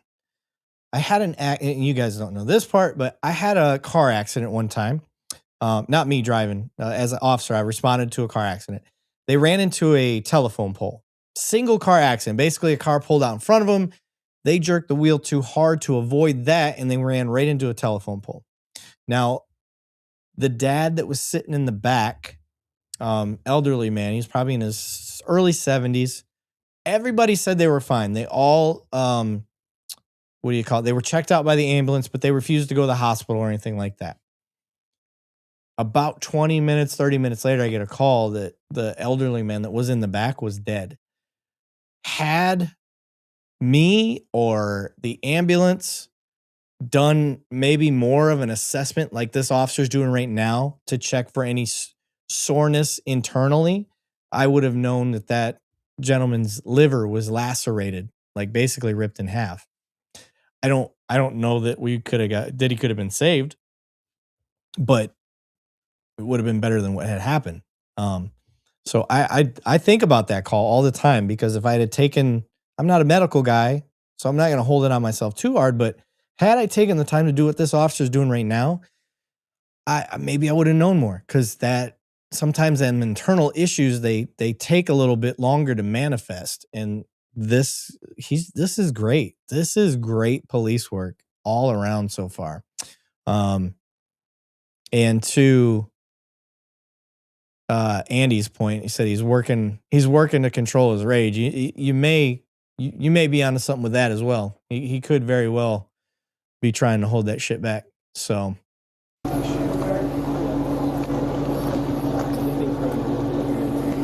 my heart, but my phone is in the car. Okay.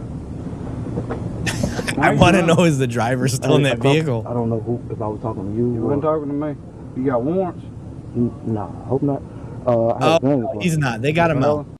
He's out. He's in the back of a car right now talking. That's where you're hearing this. At least that's what I think. Sounds like they got him out. They just didn't show it in the video. Okay.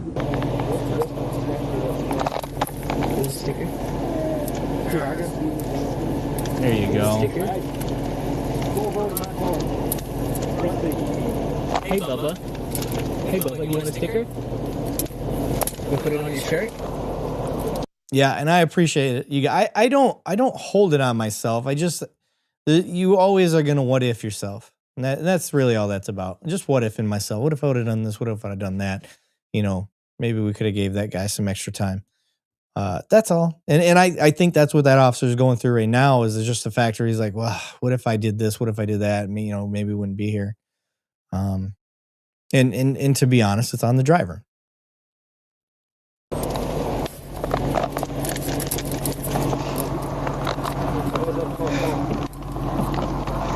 Y'all want to start rerouting people?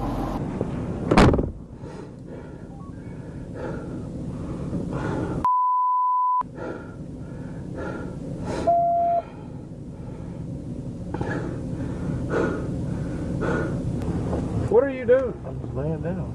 Well, that shit's high. Yeah. Just laying down. You need to sit up. The EMS can check you out. You need to be last on the list.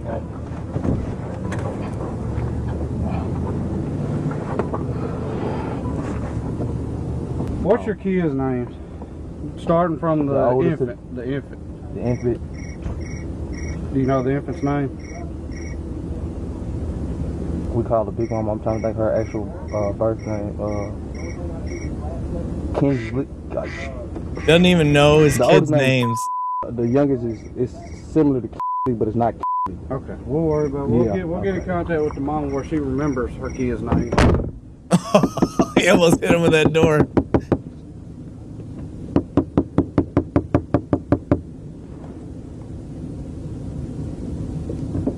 Hey, so where I'm beyond feeling sorry, now I'm at the off stage, okay? So let's not beat on the window no more. Medics will come check on you in a minute. All the kids are fine. Okay? Yes, sir. We'll talk about everything else going on here in just a little bit. For right now, I'm going to turn the AC on so you're not cooking. Just sit back here and hang out, okay? The medic is going to come check on you just a second. I've already looked at you. Nina asked, I'd be so inferior right now. Or didn't ask. Country Girl said, how do you control the urge to beat the brakes off father? When I was younger in my career, it was hard. It's hard for me not to say sarcastic things. It was hard for me not to show that I'm pissed off. And then as I got more mature into the job, I just started learning different ways to make my mind think different ways. And the best thing that I can tell people to do is just smile inside, knowing you've got them. And that you're going to put such a solid case together that this guy is not going to see the light of day. So it's just a mind game. That's all. Compartmentalize in different ways that you don't just stuff it down. You're actually venting it in a different way. You're putting that energy into the case versus overstepping and putting it into this person. So it just takes time. That's all. The medic's going to come check on you in just a second. We'll go from there, okay? No more beating on the window. Oh, there we go. Crazy. Let me see what the... this was just uploaded a day ago. It said, Driver failed to stop. We already know that. Children in the vehicle. He was reaching speeds of 100 miles an hour. Tried to do the pit maneuver. 4-month-old that had been unrestrained. Suspect was ejected from the vehicle. The mother of the children was notified, responded to the hospital. The children were transported by ambulance, treated for minor injuries. The mother of the children were notified and responded to the hospital. The driver, 28-year-old Tyrese Fletcher of El Dorado, was taken into custody and transported, searched the vehicle and located a defaced firearm. So serial number was scratched off of it. Fletcher's a convicted felon. Was charged with felony fleeing, possession of a defaced firearm, possession of a firearm by certain persons, 4 counts of endangering the welfare of a minor, criminal mischief, possession of controlled substance, possession of drug paraphernalia, 4 counts of no child passenger restraints, reckless driving, no driver's license, no seatbelt, and improper passing on the left. I'm glad they threw in the improper passing on the left. Holy shit. Wow. Yeah. Yep. But the crazy part is you're still going to get people that are going to be like, why was that cop trying to do pit maneuvers and all that shit? Like, at some point, you got to go get bad guys. Like, this ain't a guy. And again, now you guys kind of see the level of, like, when I'm looking at an offense, and this is what I'm trying to push across to other officers. Think of that dipshit that was talking about getting failure to ID, identity theft, and all that shit. Think about how much work he was doing on some bullshit. And now you got cops like this. They're out there actually trying to get a piece of shit out of society. And people are going to give that officer hell. And I'm more on the side of that Arkansas State Trooper than I'll ever be on that moron that has a bunch of laws memorized and still doesn't know how to apply them. So that's the rub. That's the rub, man. That's like when we sit here and we bullshit back and forth about this stuff. I'm like, at the end of the day, that's the type of cop I want. That's the type of cop I want to be. I want to be catching the real threats to society and going after those guys. I shouldn't have to work so hard on some bullshit. I should put all my energy into calls like that. But not everybody thinks that way, and it doesn't mean that I'm right. That's the other part. It doesn't mean that I'm right. It's just how I feel. It's my belief on policing. I still very much want to catch bad guys.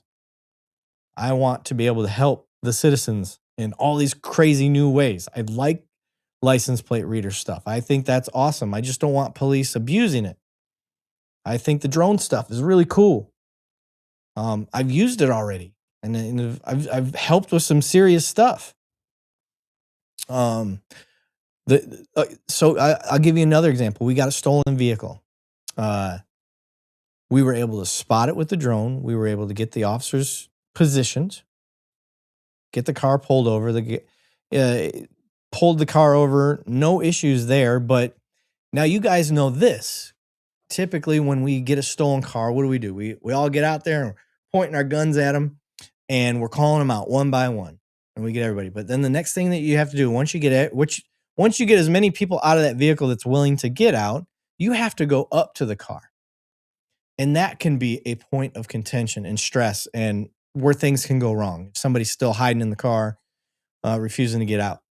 Well, we took the drone that was kind of behind it and we brought it all the way around to the front of the car.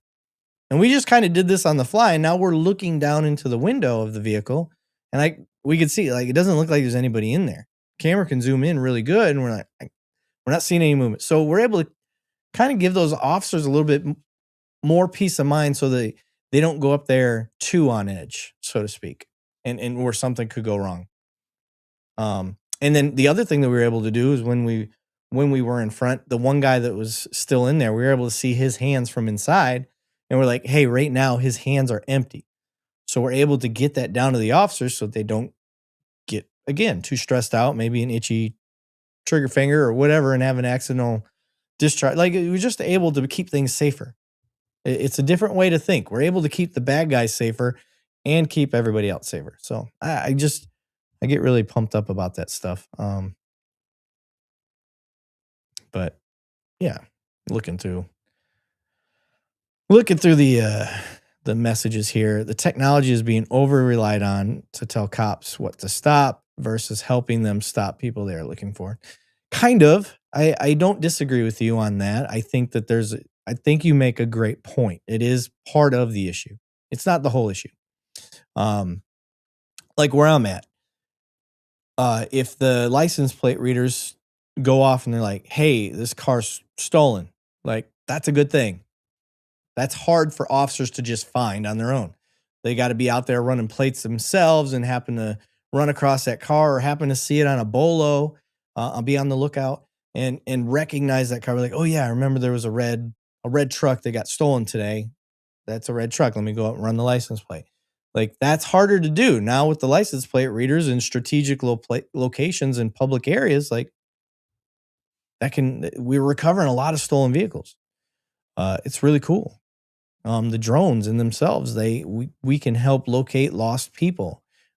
We can help do rescues where you could drop Narcan, or you could drop a first aid kit, or you can spot fires out in the distance a lot easier because obviously smoke rises. But when you get a drone up in the air, fires are really easy to spot. Or more importantly, false reports of fires where they'll be like, oh, there's a raging fire over here. And you're going to have a big ass fire truck or two heading to that scene, going over the speed limit, which is dangerous. And if you get the drone up in the air, we can be like, hey, you guys can slow down. We're not seeing crazy smoke or anything. Like, obviously, they're still going to have to go to the scene. But we're not seeing what they're claiming. So you can slow down for now. You don't have to drive crazy. So a lot of cool stuff like that. Is a drone a sworn officer like a K9? You know what? That's actually a really interesting question. That the thing that a drone is it's an FAA. It falls under the FAA. So if you fuck with a aviation device that's under the FAA, you're messing with federal laws. Like, the FAA don't play. So don't mess with drones. Don't mess with anything in the air. It's crazy. Like, I learned a lot. I had to do the 107 certification. I had to do a 40-hour course through my own department, and then I had to get certified in the particular platform. So, like, if you use a Skydio drone, you got to go through the Skydio platform and learn how to use a Skydio drone versus using a Brink drone or whatever it is. So, the AI Face ID system is getting the wrong people arrested for trespassing is a bad deal. Yeah, there's Mr. Billfold finally decided to grace us with his presence. Jim Miner said, agreed, 100% agreed. The opportunity to help clear a screen, vehicle, or other area by use of a drone, then let's use it. If it helps save our officers' lives, let's use it. Yeah, agreed. Drones can help cancel a lot of calls. For instance, a common use that we can use it for is, hey, you got a person begging. This call comes in all the time. There's a person begging on the corner of First and Main. And that call holds forever because cops they're busy handling more important calls. You can use the drone to run over there real quick and look and even see if the guy's still there. Most of the time, they're not. They're only there a half hour. So by the time officers are able to get to that call, at least in a busy city where I'm at, they're already gone. So we can go over there, check out the area, and be like, hey, there's nobody over here begging. Cancel that call. Free said, so if you learn to fly a drone, are you considered a pilot? Well, I do have my drone pilot's license, so you can look it up. I'm federally recognized now. That's not an easy test, y'all. That was one of the hardest tests I've taken. I'm a good test taker. I've historically, when I take a test, I'm I'm generally in the 90 percentile. I score pretty high. And I got a 75. A 70 was passing. It was hard. It's just because there's so much stuff and they randomize every test. And all of my questions, I swear to God, most of them were weather related questions, which I did not study as much as all the other stuff because I didn't think I need to know what type of fog would develop if a cold front coming from a lake in the south is passing over land in February. Like, I didn't think that was going to be something I'd have to know. I'm not a meteorologist. So I got a lot of those questions wrong. Is what it is. Jim said we use them in the oil field and construction. Yeah, drones are, man, they're just going to be here now, guys. It's just a part of life. Everybody's using them. Roofers use them. Insurance companies use them. Power line operators are using them. Oil riggers are using them.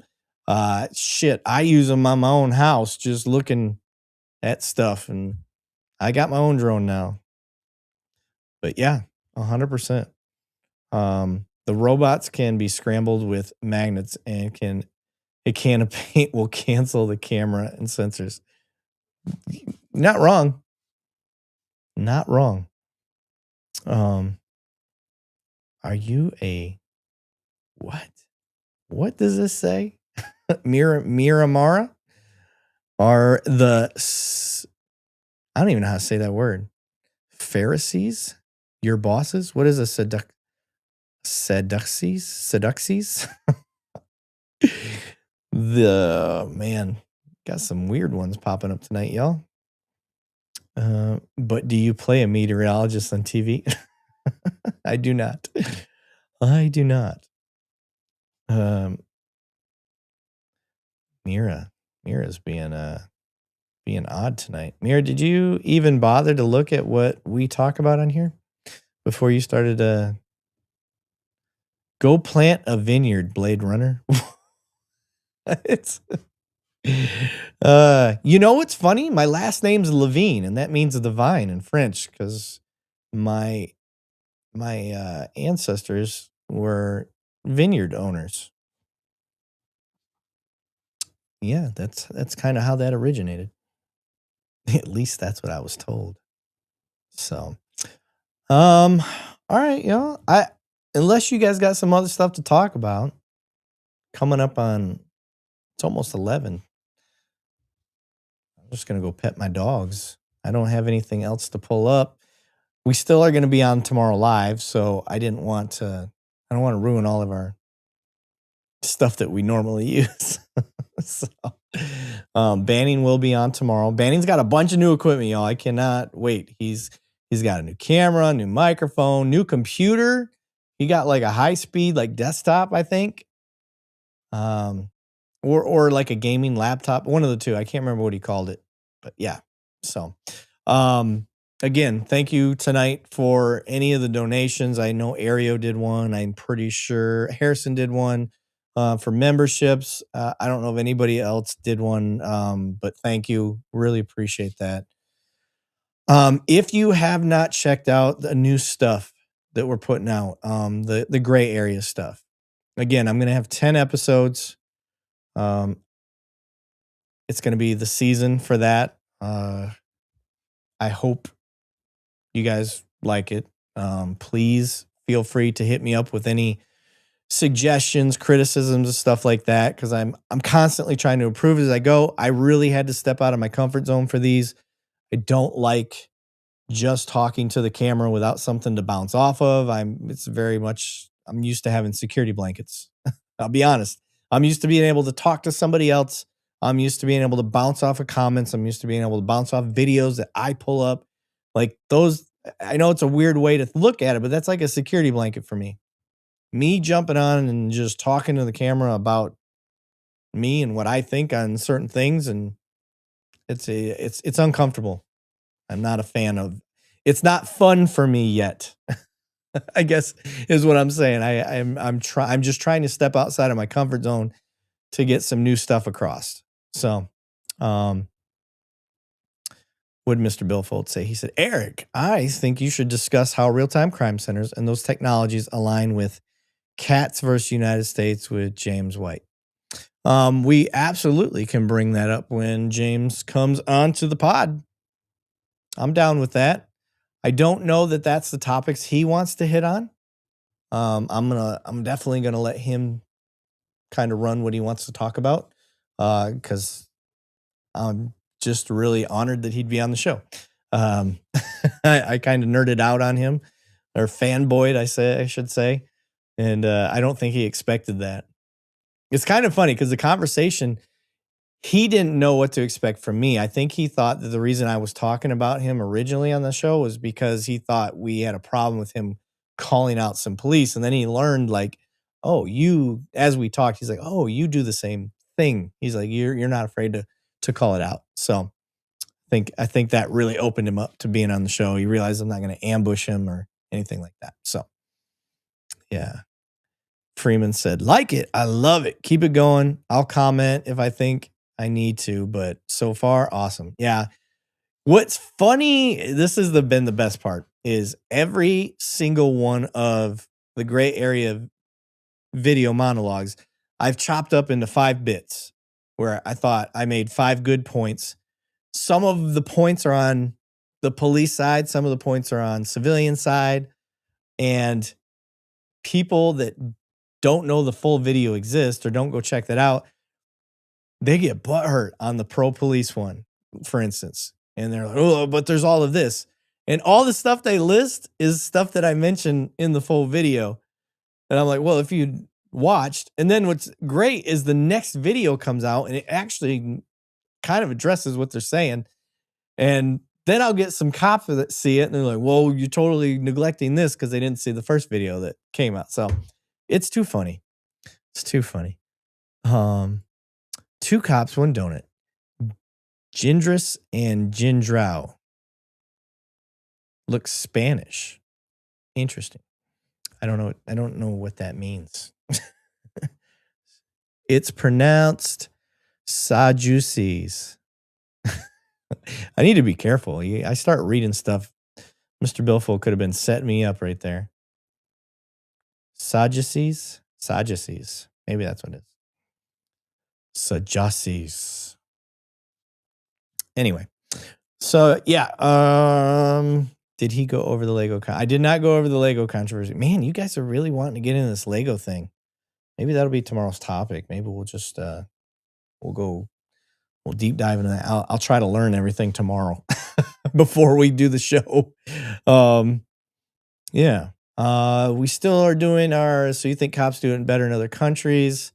I think I've got 56 and 57 that I'll probably put 56 out tomorrow. People really love that series. Again, if I haven't made it clear, the reason I do it is these videos are being sent to me normally from these countries, and they want the attention brought on their cops. So there's some sort of outside social pressure for their people to improve their policing. It is not to say American cops are better. You guys know better than that. People that have followed me long enough know better than that. I wouldn't. That doesn't make any sense because I'm calling out American cops all the time. Obviously, we fuck up and we fuck up bad. Sonia Massey, do I have to mention it again? I mean, there's plenty of bad instances that we can talk about of us doing things that we should be doing better. So it has nothing to do with American policing and everything to do with just trying to improve. You guys know me. I'm optimistic. I'm a save a world type of guy. I like to think that I can make a difference somewhere. Whether it be in my own backyard or halfway across the world. Maybe we can help improve policing in Mexico and Brazil and some of these other common problem places. Maybe not Russia, but who knows? Wade said, love it too. You can always count on me to talk shit. Yeah. Oh, it's me and Mr. Billfold had a great conversation yesterday, and just talking about the guys that would give me the most shit for a while, and he just kind of got quiet. The latest one was Brian, isn't it? I don't think I ever see him in here on our lives, but he comments on the videos quite a bit. and we would go back and forth, and he just got quiet. And every time I've been posting, especially on the gray area videos, like he's like, I got nothing. That's what he'll post. And so I'm like acting like I'm poking him with a stick, and I'm like, come on, do the thing that you and I do, where you bitch at me and tell me how I'm wrong, and then I argue back with you. Like, he's not doing it. Oh, we got Chaplain Campbell in the house. What up, Chap? Another great man out there doing the Lord's work. Love it. But yeah, Wade and Andy both definitely were people that kept me on my toes when they first came over trying to figure me out. Mr. Billfold, same. Country Girl, and Lacey, two more people that not afraid to light me up. So it's been fun. I like our community. I like the accountability that we hold. So Mr. Billfold said, fair. I think his knowledge of it would be great conversation for you to have. Read up on cats and at least broach the idea to him. Yeah, I could do that. For sure. Definitely could do that. I've been getting a lot of compliments on my Memorial Day new Detroit Tigers hat. Hope y'all like it. It's fitted. On the inside under the bill, they've got the memorial stars for the fallen. Behind here is the old BDU print for any of my military members out there. And then on the other side, it's got there it is, the American flag. And it's a fitted mesh hat. I love it. It's gonna be my go-to hat until this thing gets ratted and tattered. Craig said, stupid ass phone. I don't SNG does it too, Eric. Shotguns and Jim said, great show. Thanks to you and Banning. Appreciate you, Jim. Yeah, it was a fun show. It was a fun impromptu. Really appreciate everybody. M81 camo. It's Old Testament. That's what he's talking about. Samuel Ting 1876 said, so is it ever a good idea for cops to take on YouTube? I keep seeing videos of cops taking on YouTubers. If I was still a cop, I would be running from YouTubers. Well, I don't know what you mean by taking them on. I don't see the point of taking anybody on. If I don't have a call there, I'm not trying to take anybody on. Ever. Matter of fact, I'm trying not to work if I don't have to. If I'm being honest, if I could not work and just go talk to people, like that's the fun. That's these smaller agencies, they can do that stuff all the time. But where I'm at, there's a million calls a year or more. Chaplain said, just getting off shift and heading home. We'll be marrying one of my officers tomorrow. Wish all of us luck. I don't think he means he's going to get married. I think he's going to marry other people. Sam said, well, I agree. Yeah. Listen, even if you are approaching a YouTuber, it's not hard. It's not like you got to do anything crazy. What do you do? Hey, man, what's going on? What are you up to? See what they do. If they pull the whole don't talk, don't say anything, you give them the Dumb and Dumber. Well, big gulps, huh? See you later. That's it. Not hard. You're not breaking a law. Wade said he is correct. They want to be one of the hero for all the cops that got owned. I don't know what it would mean. I'm sorry. I don't understand what you mean, Wade. He is correct. They want to be the one to be a hero for all the cops that got owned. I guess I don't know what we're talking about.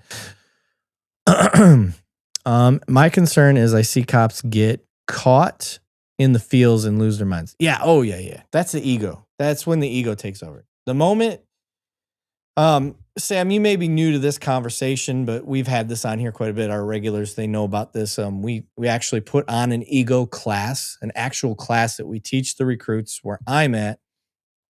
And now it is accessible for other cops to see, but we talk about when the ego takes over. And typically that's when they have these unmet expectations. Cops, 99.9% of the time, they're used to people complying. And the moment somebody doesn't meet that expectation, it typically triggers the ego and emotional response because they weren't prepared for that. And when they're not prepared, they are set back and they're not sure how to respond. And it's typically the ego takes over. So, yeah. Oh, when they try to get the auditor, I see what you're saying. Yeah. They want to be the hero. Yeah. Yeah. And then they do end up getting owned. Now I understand what you're saying. But, I mean, it's a good thing because it's just more examples for us to put out there and what not to do. The more examples I can show, the higher odds that we have of fixing the issue.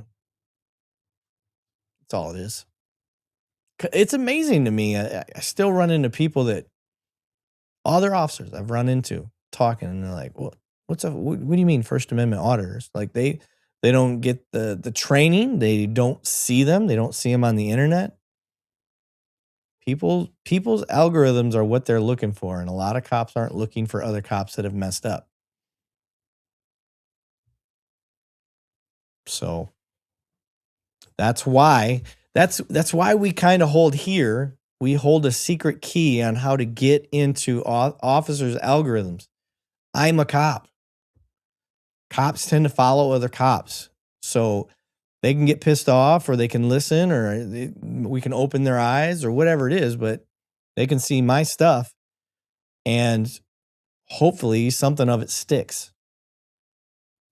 So hopefully they can look and say, all right, here's a cop that's saying we do mess up.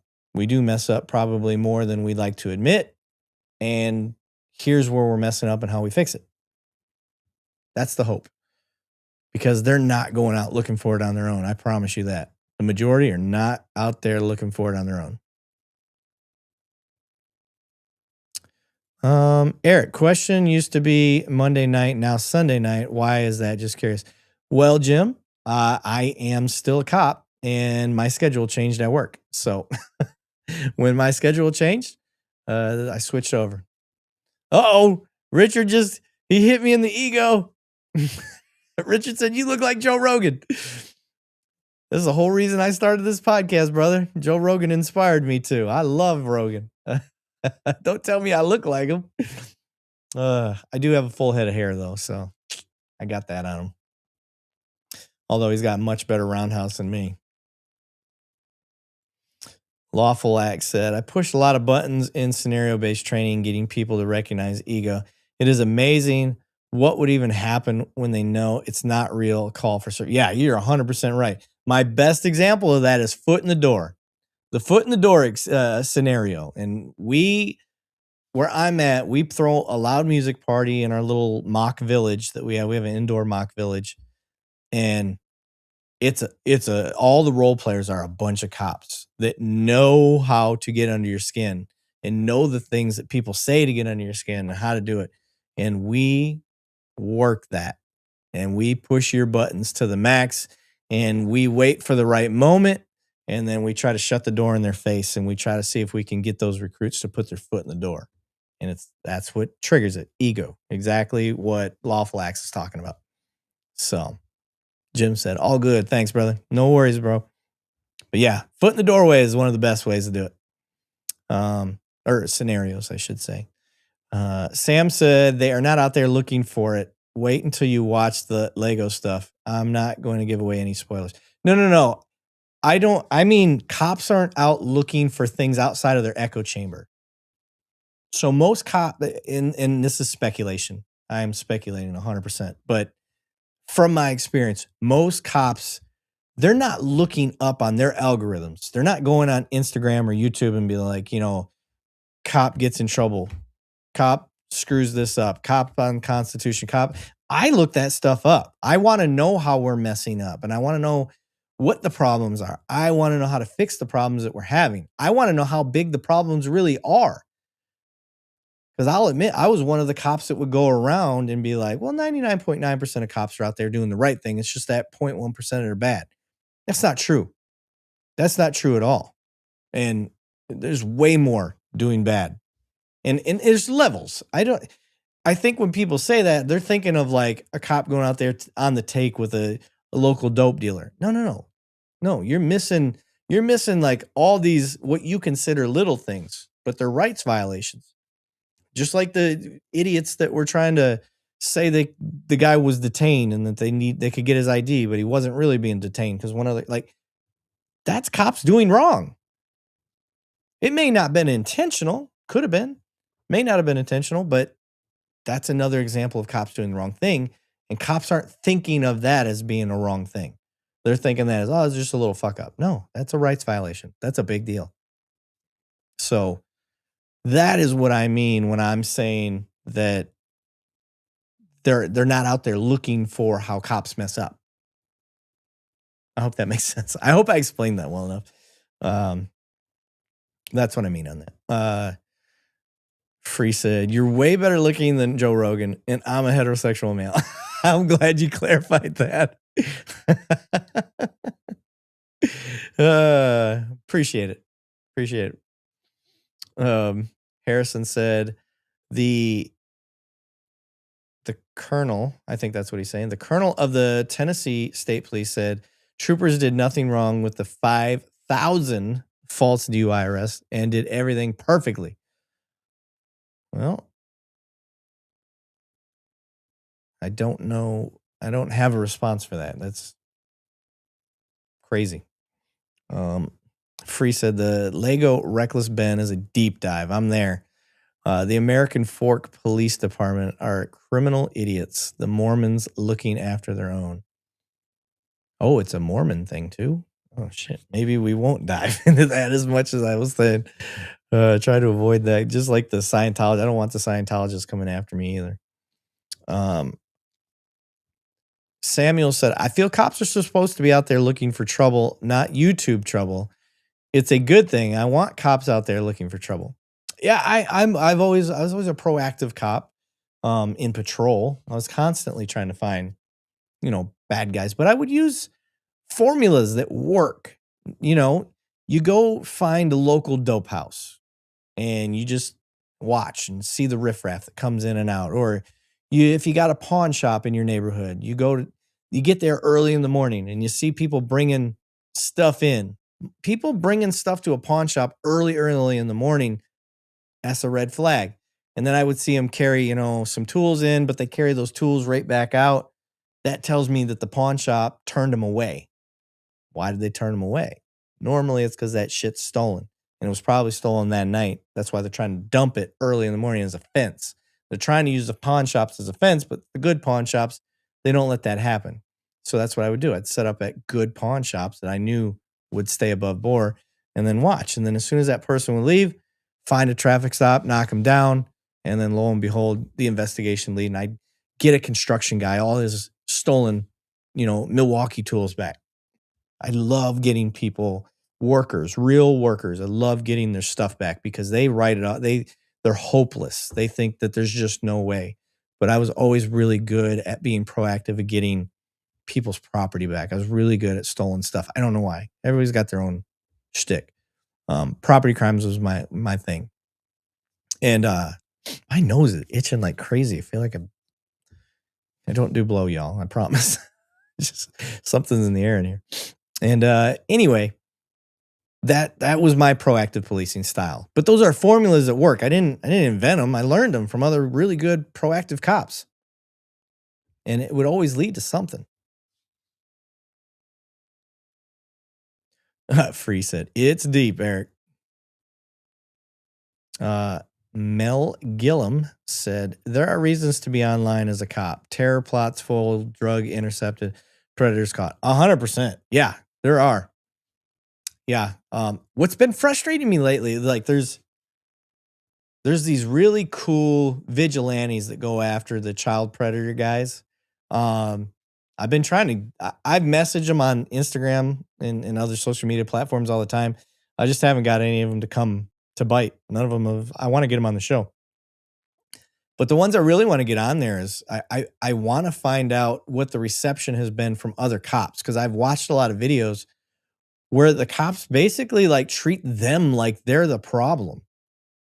And I'm like, what the fuck is this?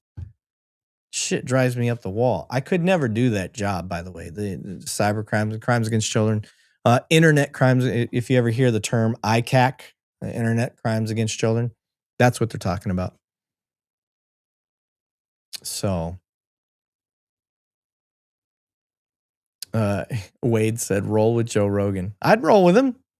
I think I've rolled with him before. I think he was at a seminar I did when I was stationed in Montana. I'm pretty sure it was Eddie Bravo, Joe Rogan. I think his name's either Danny or Denny Prokopos. He was I think he's the very first black belt that Eddie ever given was Denny. That guy was like 120 pounds. He was tiny, but he just beat my ass. But yeah, I'm pretty sure Rogan came to that seminar.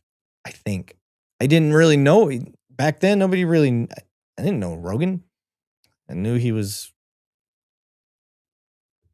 a part of what Eddie Bravo did. I followed Eddie. That's what I was doing. I really like 10 Planet Jiu-Jitsu stuff. That's what I got started in. Rubber guard, half guard, stuff like that. That was that's still my game today. It's outdated, but it works against people that don't know what's going on. Half guard, man, for cops that don't know, if you know half guard lockdown system, that's 100% guaranteed to work out in the field, man. You get somebody that gets on top of you, you'll reverse them in just a couple seconds, especially if you can get the lockdown wearing boots. They have no chance. And I'm sorry if that's going over a lot of people's heads that don't roll. It's just verbiage in the game. Let me see.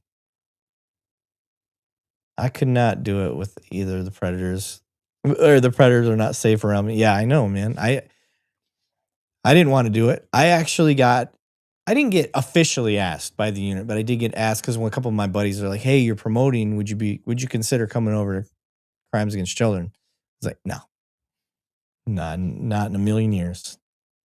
I don't want that on my heart and my brain, and I also don't trust myself to stay professional."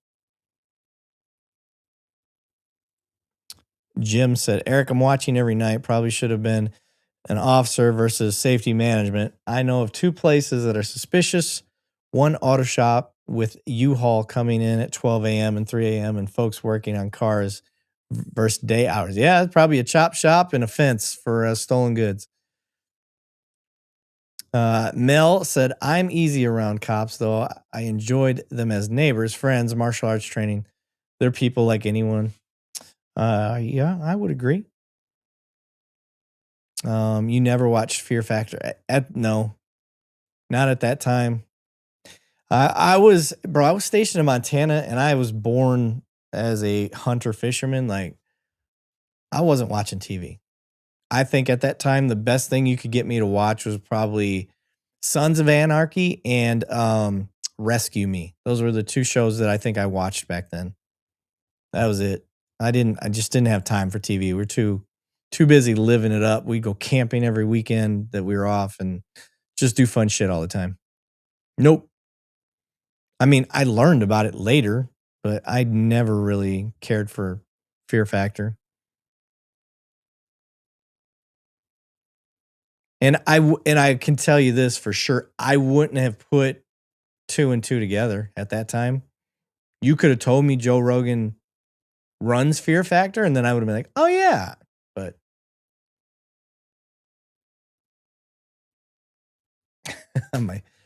my stepsister just told me, she's like, "We're watching you." She called me a bunch of names. Hi, Lynn. Too funny. I don't think I'd have the patience either. Predators get me visceral. Yeah. I think it takes a special person to work that stuff, and you got to know yourself. I know myself. That's not me. A song I recorded when I was on Sons of Anarchy. Freeman, you were on Sons of Anarchy?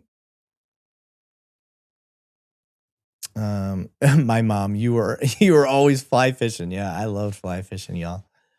I actually went fly fishing. Me and my wife, we stayed a whole weekend in the area that they filmed a river runs through it with Brad Pitt, if you guys remember that. I didn't catch a fish the entire time on that river. I caught fish on other rivers in the area, but that damn river that Brad Pitt was killing it, I didn't catch a damn thing.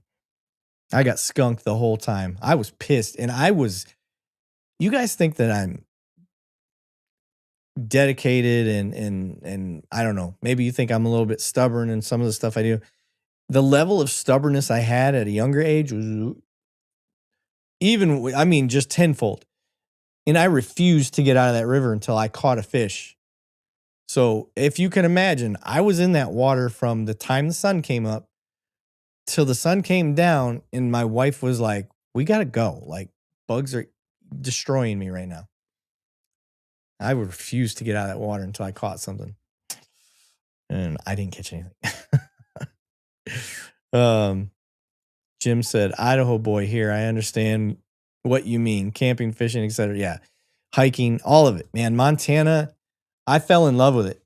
When I got out of the military and I got my first police gig in Michigan, I put in for jobs all across the country, but I put in for a ton of police jobs in Montana because I loved Montana that much. It was great. I grew up in Michigan winters, so Montana winters to me were actually better. I didn't look at them as worse than Michigan. I looked at it as better than Michigan because Michigan is always damp. It's like a very humid winter. So it's heavy, thick snow. Montana is just it's like light sand. The snow is like you could snow blow your driveway like with a leaf blower. So it's pretty cool that way. Why is this not? I'm trying to look at the comments. My screen's being difficult here. Why will this not let me scroll?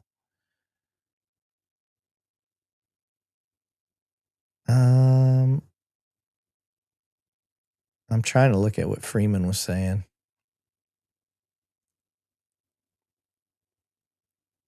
There we go. Where did it go? Freeman. I saw that you said something about. I lost it. For some reason, this is all of a sudden acting crazy. ADHD, LOL, I get you. 100. Attention deficit disorder, ADD. Without the H for hyper, I'm calm and I'm always switched on. Yeah. Tim Pool has tackled a bit lately, but only as it relates to politics. Oh, the thunder is rolling again. I heard it really big. But man, yeah, I was about to get off, but you guys got all these good questions all of a sudden. So I decided to keep going.